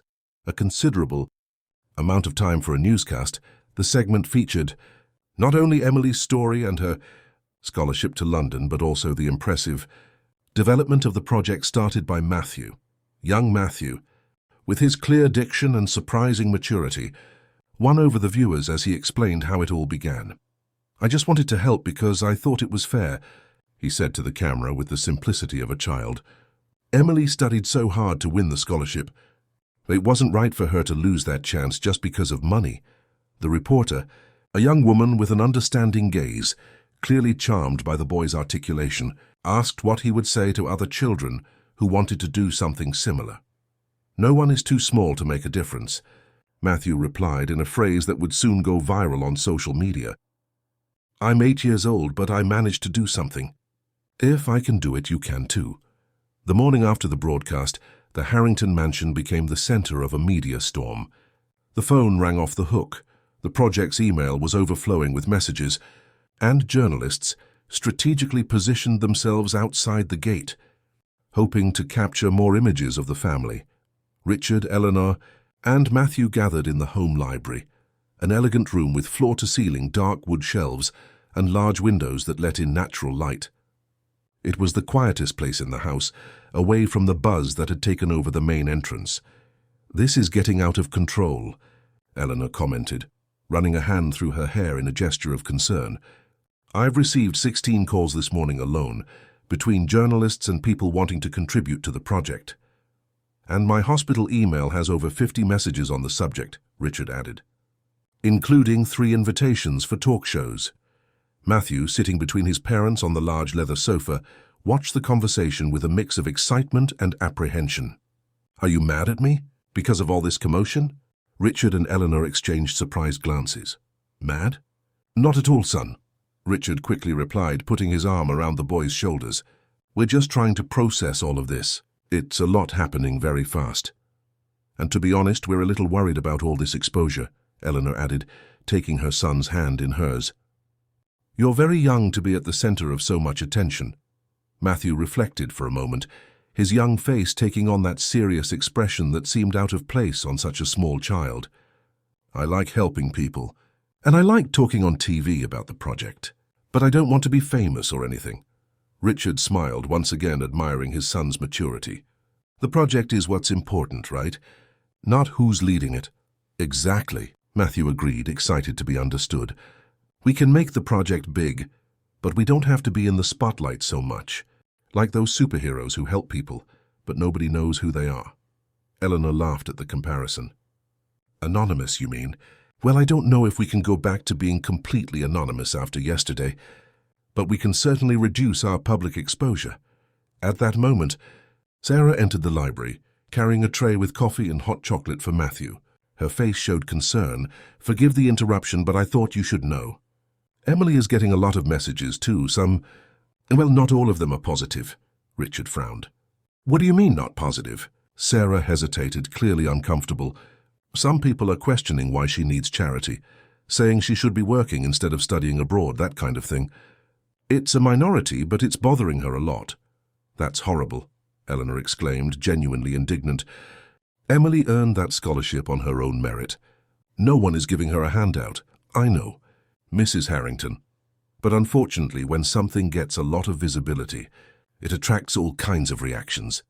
Matthew looked from one adult to another, his face expressing confusion and sadness. "Why are people being mean to Emily? She didn't do anything wrong." Richard sighed, searching for the right words to explain the complexities of human behavior to a child. "Not everyone understands what we're doing, son. Some people have different ideas about help, about opportunities, and others, unfortunately, just don't like to see other people succeed." "That's so unfair," Matthew protested, his eyes filling with tears. "I want to talk to those people. Explain that Emily deserves the scholarship, that she studied so hard." "I know you want to defend Emily," Eleanor replied softly, hugging her son, "and that shows your good heart. But we can't always change people's minds. especially when they've already decided to think a certain way. "So what do we do?" Matthew asked, wiping his tears. Richard thought for a moment. "I think we have two options. We can reduce our public exposure, as you suggested yourself, focus on the project's work, without giving many interviews or appearing in the media. Or we can confront these criticisms directly, explaining the purpose of the talent project better." Sarah, who had remained silent, spoke up timidly. "If I may make a suggestion, perhaps Emily could speak for herself. Explain her journey, her effort to get the scholarship. Show that it's not a matter of charity, but of supporting someone who has already earned an opportunity on her own merit." "That's brilliant, Sarah," Richard agreed immediately. "Emily is articulate, intelligent. She can tell her own story better than any of us. And we could expand on that," Eleanor added, her organizational mind already at work. "Make a short documentary about the project, featuring not only Emily, but also other stories of talented young people who could benefit. Something that clearly explains the purpose and vision." "A documentary?" Matthew asked, intrigued. "Like the ones about animals we watch on the Science Channel?" "Something like that," Eleanor smiled. "But about people and their stories. I think it would help a lot to clarify the true goal of the project. And it would also demonstrate transparency," Richard completed. "Show exactly how the money will be used, who will benefit, the selection criteria." Sarah nodded, visibly relieved that her suggestion was well received. "I'll talk to Emily about it. I think she'd be up for it, as long as it doesn't interfere with her studies and preparations for the trip." "The trip?" Matthew suddenly exclaimed. "When is she leaving? Can we go to the airport to say goodbye?" "Please, please, please." Richard and Eleanor laughed at the sudden change of subject, typical of a child's agile mind. "Of course we can, son," Richard assured him. "In fact, that's a great idea. It would be a beautiful closing for this first phase of the project, seeing Emily embark on her dream." As Matthew celebrated, Eleanor quickly checked her phone, which was vibrating insistently with new notifications. She frowned as she read a specific message. "What is it?" Richard asked, noticing her concerned expression. "It's from my group of friends from the country club," she replied, hesitant. "Some of them are questioning my involvement in this project, saying I'm mixing with the wrong crowd, that it could affect our social standing." Richard shook his head, disappointed but not surprised. "The old classist mindset. It always finds a way to surface." "I thought they were my friends," Eleanor murmured, visibly hurt. "People change, Eleanor. Or maybe they were always like this, and you're just seeing them with new eyes now." Sarah, sensing the delicate moment, discreetly left the library, taking Matthew with her for a supposed special snack in the kitchen. When they were alone, Eleanor allowed herself a rare moment of vulnerability. "You know what's most ironic? A month ago, I probably would have thought just like them. I would have been horrified to see my son involved with the housekeeper and her family, to be on TV defending a social cause instead of appearing in a society column." "People evolve," Richard replied, taking his wife's hand. "You've evolved, and those who can't keep up with that evolution, well, maybe they don't deserve to be part of your life anymore." "It's hard," Eleanor admitted. "These people have been my social circle for years. We've organized parties together, gone to the same places, our families know each other. And does that have to end completely? Not necessarily. But maybe it's time to broaden your horizons, meet people with values more aligned with who you're becoming." Eleanor nodded slowly, processing her husband's words. "You're right. And honestly, I've never felt as fulfilled as I have these past few weeks, working on this project. It's like I'm finally doing something that truly matters." Richard smiled, recognizing in his wife's face the same kind of epiphany he had recently experienced himself. "Welcome to the club. Better late than never, right?" In the days that followed, the Harrington family implemented their new strategy. They politely declined most invitations for interviews and TV shows, focusing instead on formally structuring the project. With the help of a lawyer specializing in non-profit organizations, they began the process of officially registering the talent project as an NGO.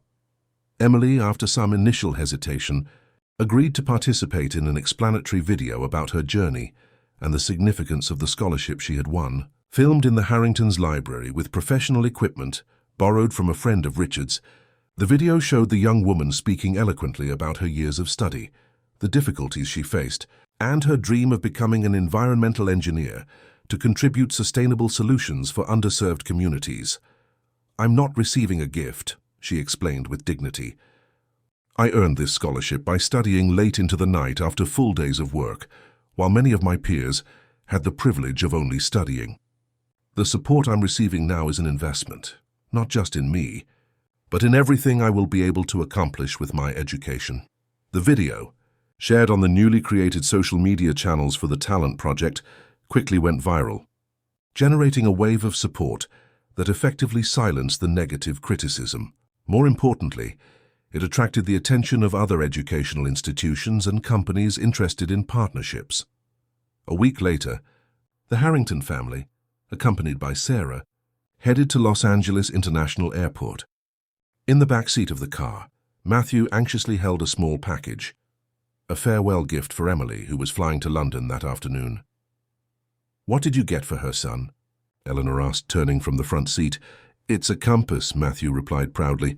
"Sarah helped me pick it out. It's so she never loses her way, even when she's far from home." Richard, who was driving, exchanged an emotional glance with his wife in the rearview mirror. The sensitivity and symbolism of the gift had touched them both deeply. At the airport, they found Emily already in the departure lounge, accompanied by a few friends. The young woman, dressed simply but elegantly, carried only a medium-sized suitcase, everything she would take to start her new life on another continent. Seeing Matthew run towards her, she broke into a radiant smile and knelt to receive him in a hug. "I came to say goodbye," the boy exclaimed, handing her the small package. "And I brought you a gift so you won't forget us." Emily opened the package, revealing a small, delicate silver compass with an inscription on the lid, "For new paths with your heart always at home." "Matthew," she murmured, her eyes welling up, "it's the most beautiful gift I've ever received." "It was my idea, but Dad helped with the words," the boy confessed. "Will you send pictures from London? And tell me what the university is like." "Of course I will," Emily promised, hugging him again. "And I'll study very hard to honor everything you've all done for me." Sarah approached, hugging her sister for a long time. Words weren't necessary between them. Their shared gaze said everything about years of mutual sacrifices, deferred dreams, and now, finally, realized ones. To Emily's surprise, Eleanor also hugged her, with genuine emotion. "Thank you," the young woman said, moved, "for believing in me, for allowing all of this to happen." "We should be thanking you," Eleanor replied. "You inspired something much bigger than you could ever imagine." Richard, watching the scene from a few steps away, felt a strange mix of emotions. There was pride, yes, for his son, for his wife, even for Sarah and Emily. But there was also a sense of finality, as if one cycle was ending, to make way for something new and unknown. The boarding announcement echoed through the speakers. It was time for final goodbyes. "I'll bring you a gift from London," Emily promised Matthew, who was starting to look sad. "Something very special for the most special boy I've ever met." "You don't have to," Matthew replied, surprising everyone. "I just want you to be happy there and learn lots of cool things to help the planet. Like a superhero of environmental engineering." Everyone laughed, easing the emotional tension of the moment. Emily kissed the top of Matthew's head one last time, hugged her sister again, and then walked towards the boarding gate, turning back only once to wave before disappearing down the corridor. On the way back home, a comfortable silence filled the car. Each was lost in their own thoughts, processing the meaning of that transitional moment. "So now what?" Matthew finally asked, breaking the silence. "What happens to the Talent Project?" Richard smiled in the rearview mirror. "Now, son, the real work begins. We have a non-profit. To structure, selection criteria to define, partnerships to establish. Do you want to keep participating?" "Of course," Matthew exclaimed. "It was my idea, remember? How could we forget?" Eleanor laughed. "And I'm sure you'll have many more brilliant ideas along the way." Sarah, who had been silent in the back seat next to Matthew, spoke up timidly. "May I ask a question?" "Of course, Sarah," Richard replied. "What happened to the cameras?" "The ones you installed around the house. I don't see them anymore." Richard and Eleanor exchanged quick glances. In the whirlwind of recent events, they had completely forgotten to mention the removal of the cameras. "I had them all removed," Richard replied simply. "We don't need them anymore." "We never really did," Eleanor added, her tone revealing sincere regret. It was my mistake, born of insecurity and suspicion. I apologize, Sarah. The housekeeper shook her head, smiling slightly. There's nothing to apologize for, Mrs. Harrington. In the end, those cameras ended up revealing something important, didn't they? Just not what you were expecting. In the back seat, Matthew listened to the conversation with interest. What cameras? What are you guys talking about? The adults exchanged glances again, this time with guilty expressions. It was time for another difficult conversation, another truth to be shared. It's a long story, son, Richard replied, parking the car in the mansion's driveway. Let's go inside and we'll talk about it calmly. It's a story about suspicion that turned into something entirely different. Does it have to do with the talent project? Matthew asked, ever curious. In a way, it has everything to do with it, Eleanor replied, smiling melancholically. Because without those cameras, we might never have discovered just how extraordinary our son is. As they walked into the mansion together, Richard reflected on the irony of the situation. The cameras, installed out of fear and suspicion, had ended up capturing not a betrayal, but an act of kindness that transformed not only Emily's life, but that of his entire family. And now, with the talent project taking shape, it promised to transform many other lives as well. Sometimes, he thought, the universe has a peculiar sense of humor when it teaches us its most important lessons. 3 months had passed since Emily's departure for London. Autumn was arriving in Los Angeles, painting the treetops in Brentwood with shades of gold and red. In the Harrington mansion, the changes were as profound as the seasons, though less visible to the casual observer. The living room, once used only for formal occasions, had been transformed into the operational center for the talent project. A large oval table dominated the space, surrounded by comfortable chairs, where the board members of the newly formed non-profit frequently met. On the walls, previously adorned only with expensive contemporary art, now shared space with corkboards filled with photos, newspaper clippings, and organizational charts. On that Friday afternoon, the room was particularly busy. The first formal selection process for the project's beneficiaries was nearing its final stage, and the evaluation committee, composed of Richard, Eleanor, 2 educators, and a social worker, was reviewing the last details. So are we decided on the first 5 cases? Richard asked, consulting his notes. Yes, I think the diversity of profiles is excellent, replied Maria Sanchez, the principal of a public school in East LA and one of the project's newest collaborators.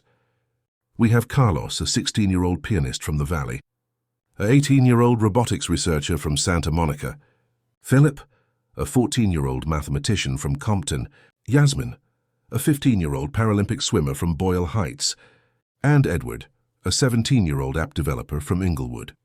Diverse socioeconomic profiles, different areas of talent.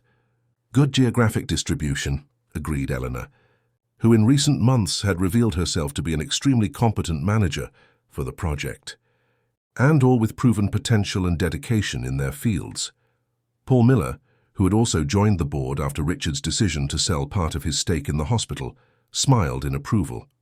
I think we've achieved a good balance between rigorous criteria and sensitivity to individual stories. We're not just looking at grades or medals, but at the complete context of each young person. Matthew, sitting in a chair specially adjusted for his height, watched the discussion with absolute attention.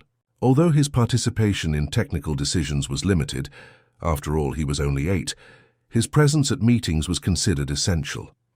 It was his project, his vision, and everyone recognized the importance of keeping him involved. When are we going to tell them they've been chosen? The boy asked, swinging his feet that didn't reach the floor. At the official announcement ceremony next week, Eleanor replied, consulting her digital calendar. We've secured that auditorium at UCLA, and we've already confirmed media attendance. It will be an important event to give visibility to the initiative. And Emily? She's going to participate by video, right? Matthew insisted, for whom the participation of the project's first beneficiary was essential.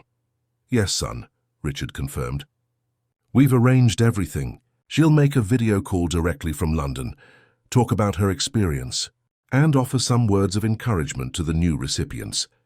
At that moment, Sarah entered the room, carrying a tray with coffee, water, and cookies. In recent months, her role in the house had transformed significantly. although she was still officially the housekeeper. In practice, she had become a sort of administrative assistant for the project, helping with document organization, answering phone calls, and, most importantly, offering a valuable perspective based on her own life experience. Sorry to interrupt, but I thought you'd like to know. Emily just sent an email with her latest photos from campus and some news about her studies. Matthew's face lit up. Can I see? Can I see? Sarah smiled, handing him her tablet. On the screen, several photos showed Emily in different locations on the university campus in London. In the library, in a lab, with new friends of various nationalities. In all of them, her radiant smile contrasted with the shy, apprehensive expression she had when she left the US. She looks so happy, Eleanor commented, looking over Matthew's shoulder. And from what she wrote, she's doing very well academically too. She got the highest grade on her first lab project, Sarah confirmed, pride evident in her voice. The professors are impressed. They said she has a natural talent for environmental engineering. See? I knew it, Matthew exclaimed, jumping from his chair with enthusiasm. She just needed a chance, and now she'll be able to help lots of people with her engineering projects. Richard watched the scene with deep satisfaction. In recent months, as the project became formally structured and gained visibility, he had often questioned his decision to drastically reduce his time at the hospital and sell a significant part of his stake. Sleepless nights were not uncommon, with doubts about his professional and financial future haunting his thoughts. But moments like this, seeing his son so genuinely excited about the positive impact they were creating, Eleanor so fulfilled in her new role, and even Sarah finding a broader purpose, dispelled any regret. Life had unexpectedly become richer in meaning, even with a few fewer zeros in the bank account.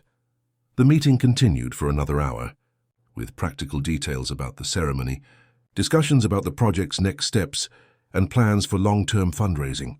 When it finally concluded, Matthew ran to the garden, eager to burn off some of the energy accumulated during the long-seated session. Richard remained in the room, organizing his notes when Eleanor approached with an enigmatic expression. "I have some news," she said, sitting next to her husband. "I'm not sure how you'll react." Richard raised his eyebrows, intrigued. "Now I'm curious, what is it?" Eleanor took a deep breath. "I received an invitation to head the social projects department of a major corporate foundation. A paid job with a team, its own budget, everything." "Wow," Richard exclaimed, genuinely surprised. "That's unexpected and incredible. When did this happen?" "The initial contact was a few weeks ago, but the formal offer came yesterday. Apparently, my work in structuring the talent project caught their attention. They said they were impressed with my organizational skills, strategic vision, and most importantly, my sensitivity to social causes." She laughed, still seeming not to believe her own words. "Social sensitivity, me, who would have thought?" Richard took his wife's hands in his, moved. "I would have. In recent months, you've transformed, Eleanor. Or maybe you were always this person. You just hadn't found the right context to express that part of yourself." "Maybe," she agreed thoughtfully. "What surprises me most is how right this feels. As if I finally found something that completes me, that challenges me in ways that shopping, gyms, and social events never could." "So you're going to accept?" Eleanor hesitated. "I really want to, but I also don't want to abandon the talent project. It's where it all began, where I discovered this new me, so to speak." "You wouldn't have to abandon it," Richard pondered. "We could restructure your involvement. Perhaps as a member of the advisory board, with monthly meetings instead of daily involvement. And there's something else," Eleanor continued. "The job would require some travel, attending events, meetings that can sometimes run late. I'm worried about Matthew. I don't want to become an absent mother, especially now that we've finally started building a closer relationship." Richard smiled, understanding his wife's concern. It was the exact same dilemma he had faced for years, though he rarely verbalized it so clearly. "The difference, Eleanor, is that now we're a real team. When you need to travel or have long meetings, I'll compensate by being more present. We'll organize, we'll communicate, we'll prioritize Matthew above any professional commitment. And honestly, I think it will be great for him to see his mother professionally fulfilled, making a difference in the world." Eleanor's eyes filled with tears. "Thank you for understanding, for your support. I know I wasn't the most understanding wife when you were the one who needed to dedicate yourself to your career." "We were different people then," Richard replied simply. "We've grown, we've evolved, and believe me, I'm extremely proud of the woman you've become." That night during dinner, Eleanor shared the news with Matthew. To her surprise, her son received the information with immediate enthusiasm. "Does that mean you're going to help lots of kids and young people like we're doing with the Talent Project?" he asked, his eyes shining. "Yes, basically," Eleanor confirmed, relieved by his positive reaction. "Then it's perfect," Matthew declared, as if it were the most obvious conclusion in the world. The more people helping, the better. Richard and Eleanor exchanged looks of admiration. How had their son become so wise, so focused on the common good, when they themselves had spent most of their adult lives pursuing essentially individualistic goals? "There's just one condition," Matthew added, suddenly serious. "You have to promise me you'll still be part of the Talent Project too. At least a little bit." "I promise," Eleanor replied, moved. "So I will never abandon our project. It's what changed everything, remember?" The following week, the auditorium at UCLA was packed for the official ceremony announcing the first beneficiaries of the Talent Project. Journalists, educators, business leaders, politicians, and curious onlookers vied for space to witness the moment that marked the formal consolidation of the initiative that had begun so humbly. On stage, a large table accommodated the board members and special guests. Richard, in a discreet suit, sat at the center with Eleanor to his right, elegant in a light gray outfit. Paul Miller, Maria Sanchez, and other collaborators completed the lineup. In a special chair, his feet dangling in the air, Matthew eagerly awaited his part. The ceremony began with a short institutional video, narrating the project's history from its inception, the 8-year-old boy who decided to help his housekeeper's sister achieve her dream of studying abroad.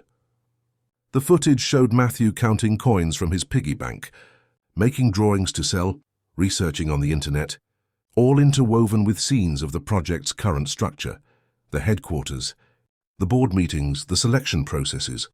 When the lights came up again, Richard stood to give the opening speech. Looking out at the packed audience, he felt a brief moment of nervousness, something he rarely experienced during his medical lectures. But this was new territory, a different purpose. Good evening, everyone. It is with immense joy that we gather today to celebrate not only the announcement of the first young beneficiaries of the Talent Project, but more importantly, to celebrate the transformative power of a small act of kindness. He paused, looking at his son with genuine emotion. "A few months ago, my son Matthew, only 8 years old, discovered that the sister of our housekeeper had won a scholarship to study in London, but lacked the funds for airfare and initial expenses. Instead of simply feeling sad about the situation or asking the adults to solve it, he decided to act." Richard then recounted, in moving detail, how Matthew had saved his allowance, sold toys and drawings, and created a detailed financial plan in his notebook, all on his own initiative, motivated solely by an innate sense of justice and empathy. What began as an individual gesture quickly expanded.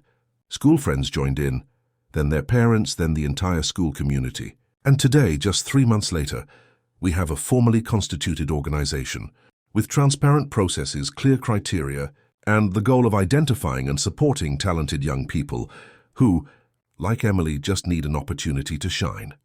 At this moment, a large screen at the back of the stage lit up, revealing Emily's smiling face, broadcasting live from London. The audience applauded enthusiastically. "Hello, everyone," she greeted, visibly moved. "It's an honor to be part of this special moment, even from a distance. I am living a dream that just a few months ago seemed completely impossible. And it's all thanks to the initiative of an 8-year-old boy who decided my potential shouldn't be wasted." Emily then briefly shared what her experience at the British University had been like, the challenges, the achievements, the plans for the future. She spoke about the renewable energy project she was developing, specifically designed for low-income communities in the US. "When I return with my degree, I intend to pay it all forward, applying my knowledge to improve the lives of people facing the same difficulties I did. Because talent without opportunity is like a seed without fertile soil. it will never reach its potential. The simple and powerful metaphor resonated in the auditorium, prompting a new wave of applause. Matthew on stage smiled proudly, waving at Emily on the screen. After Emily's participation, the most anticipated moment of the evening arrived, the official announcement of the 5 young people selected for the project's first cycle. One by one they were called to the stage, where they symbolically received a certificate and briefly shared their stories. Dreams and plans. Carlos, the pianist from the valley, moved everyone by revealing that he practiced on a paper keyboard he had drawn himself, as he couldn't afford a real instrument. Helene, the robotics researcher, brought a small robot she had built from recycled parts. Philip, the young mathematician, spoke of his dream to solve one of the great unsolved problems in mathematics. Yasmin described how swimming had transformed her life after an accident left her with reduced mobility. And Edward presented the app he developed to help small businesses in his community go digital. With each story, the auditorium responded with growing enthusiasm, applauding, getting emotional, and recognizing the immense potential that could have been lost without proper support. When the 5 young people were lined up on stage, it was Matthew's turn to stand.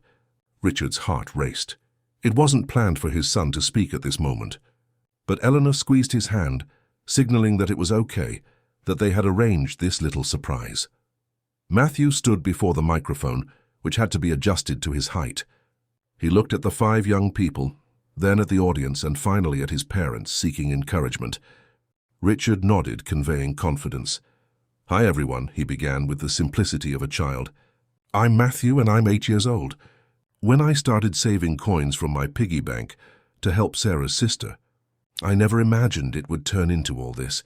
A wave of affectionate laughter rippled through the auditorium. "But I learned something very important from this whole story. No one is too small to make a difference. I'm 8 years old, but I managed to do something. If I can do it, you can too." The phrase, which had already gone viral after his first TV interview, now gained even more power, coming directly from him in that context. "These 5 super-talented young people," he continued, turning to the recipients, "are going to do amazing things. They just needed a chance, like Emily. And there are many other people out there who need a chance too." Matthew paused, taking a deep breath as if preparing for a big announcement. "So today, I want to ask all of you here for something. Don't stop here. Don't think that because you donated money once or shared a post, you've done your part. There are many talents out there waiting for an opportunity, and we can all help in some way." Richard watched his son with a mixture of pride and awe. Where did such eloquence, such clarity of purpose come from? Certainly not just from him or Eleanor, who had been so focused on their own ambitions for so long. There was something unique about Matthew, an innate wisdom they had almost lost sight of, distracted by superficial concerns.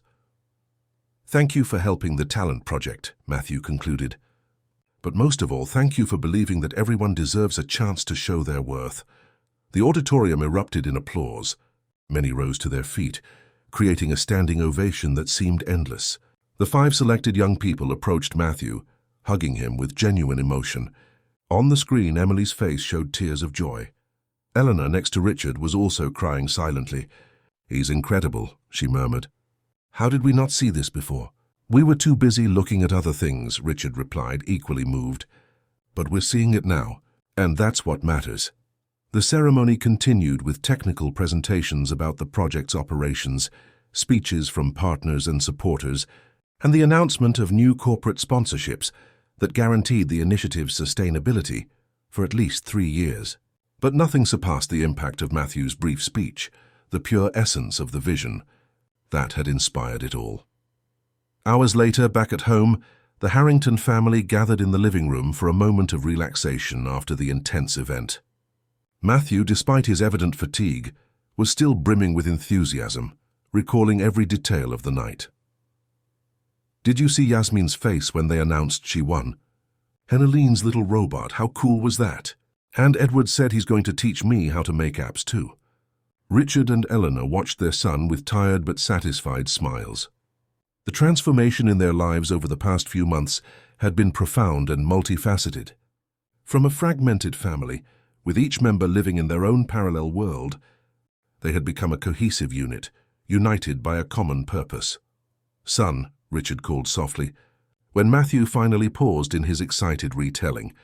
"I want to ask you something." Where did this idea to help Sarah's sister come from? What motivated you? Matthew seemed surprised by the question, as if the answer was too obvious to need explaining. "I heard her crying," he replied simply. "And Sarah always helps me, teaches me things, takes care of me. So I thought it was fair to help her sister too." "But many people would have just been sad and then forgotten," Eleanor insisted. "You went further? You created a plan, saved money, sold things. Why?" Matthew thought for a moment, frowning in concentration. "Sarah always says it's no use just being sad about problems. If you can do something, you should do it. If you can't, at least you try." Richard and Eleanor exchanged significant looks. There was the answer. While they were busy building careers, accumulating possessions and status, and preserving a social image, Sarah had been silently teaching their son the values that truly mattered: empathy, action, responsibility for others. "Sarah is a very wise person," Richard commented. "She is," Matthew agreed, yawning.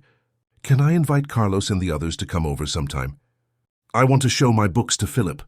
And maybe we can start a study group, or a talent club, or something." "Of course you can, son," Eleanor replied, smiling at the boy's seemingly endless energy, even after such a long day. "Now I think it's time for a very special young talent to go to bed." "Just 5 more minutes," Matthew negotiated, another yawn betraying his fatigue. 5 minutes, Richard agreed, and then straight to the bath and bed. When Matthew finally fell asleep, Richard and Eleanor found themselves on the mansion's balcony, contemplating the starry Los Angeles night, each with a glass of red wine. The silence between them was comfortable, filled with shared reflections. If someone had told me 6 months ago that we would be here today, living this life with these priorities, I would have found it completely absurd, Eleanor finally commented. "Me too," Richard agreed. "It's incredible how life can completely change from small decisive moments. If I hadn't installed those cameras, if I hadn't been so jealous and controlling with the housekeepers, if Sarah didn't have a sister with a scholarship, if Matthew wasn't the extraordinary human being he is..." They laughed together at the improbable chain of events that had transformed their lives. "You know what impresses me most?" Richard reflected. "How blind we were to what really mattered. We had everything: money, status, material comfort, but we were missing the most valuable thing: a real connection with our son, the chance to make a significant difference in the world. And the irony is that it took a child to teach us that," Eleanor added. "A child and a housekeeper who in all her simplicity understood better than we did what truly gives life meaning." Richard raised his glass in a silent toast, which Eleanor returned. No more words were needed.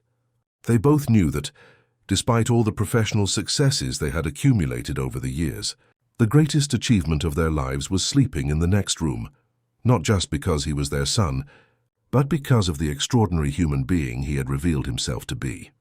The next morning, while having breakfast, Matthew surprised them again with an unexpected idea. "Dad, Mom, I was thinking, what if we invite the other employees from Dad's hospital to help with the talent project too? Like the nurses, the doormen, the cleaning staff, they must know a lot of talented young people who need help in the communities where they live." Richard and Eleanor exchanged surprised looks. It was a brilliant idea, one that would expand the project's reach in an organic and inclusive way. Once again, Matthew demonstrated a vision that transcended social barriers, a natural ability to see potential where others saw only limitations. "That's an excellent idea, son," Richard replied, already imagining how he could implement it. "We'll start working on that today." As he watched Matthew turn his attention back to his breakfast, Richard reflected on the extraordinary journey they had traveled in recent months. What had begun with surveillance cameras installed out of suspicion had transformed into a profound rediscovery of their son, their marriage, and themselves. And most importantly, a rediscovery of what truly gave life meaning and purpose. The cameras, ironically, had revealed something that no electronic device could ever truly capture: that the greatest wealth is not in safes or bank accounts, but in the genuine relationships we build and the lives we positively touch. And that, Richard reflected with a smile, was the most valuable lesson his 8-year-old son could have ever taught him. End of story. Dear listeners, we hope the journey of Richard, Eleanor, Matthew, and Sarah has touched your hearts.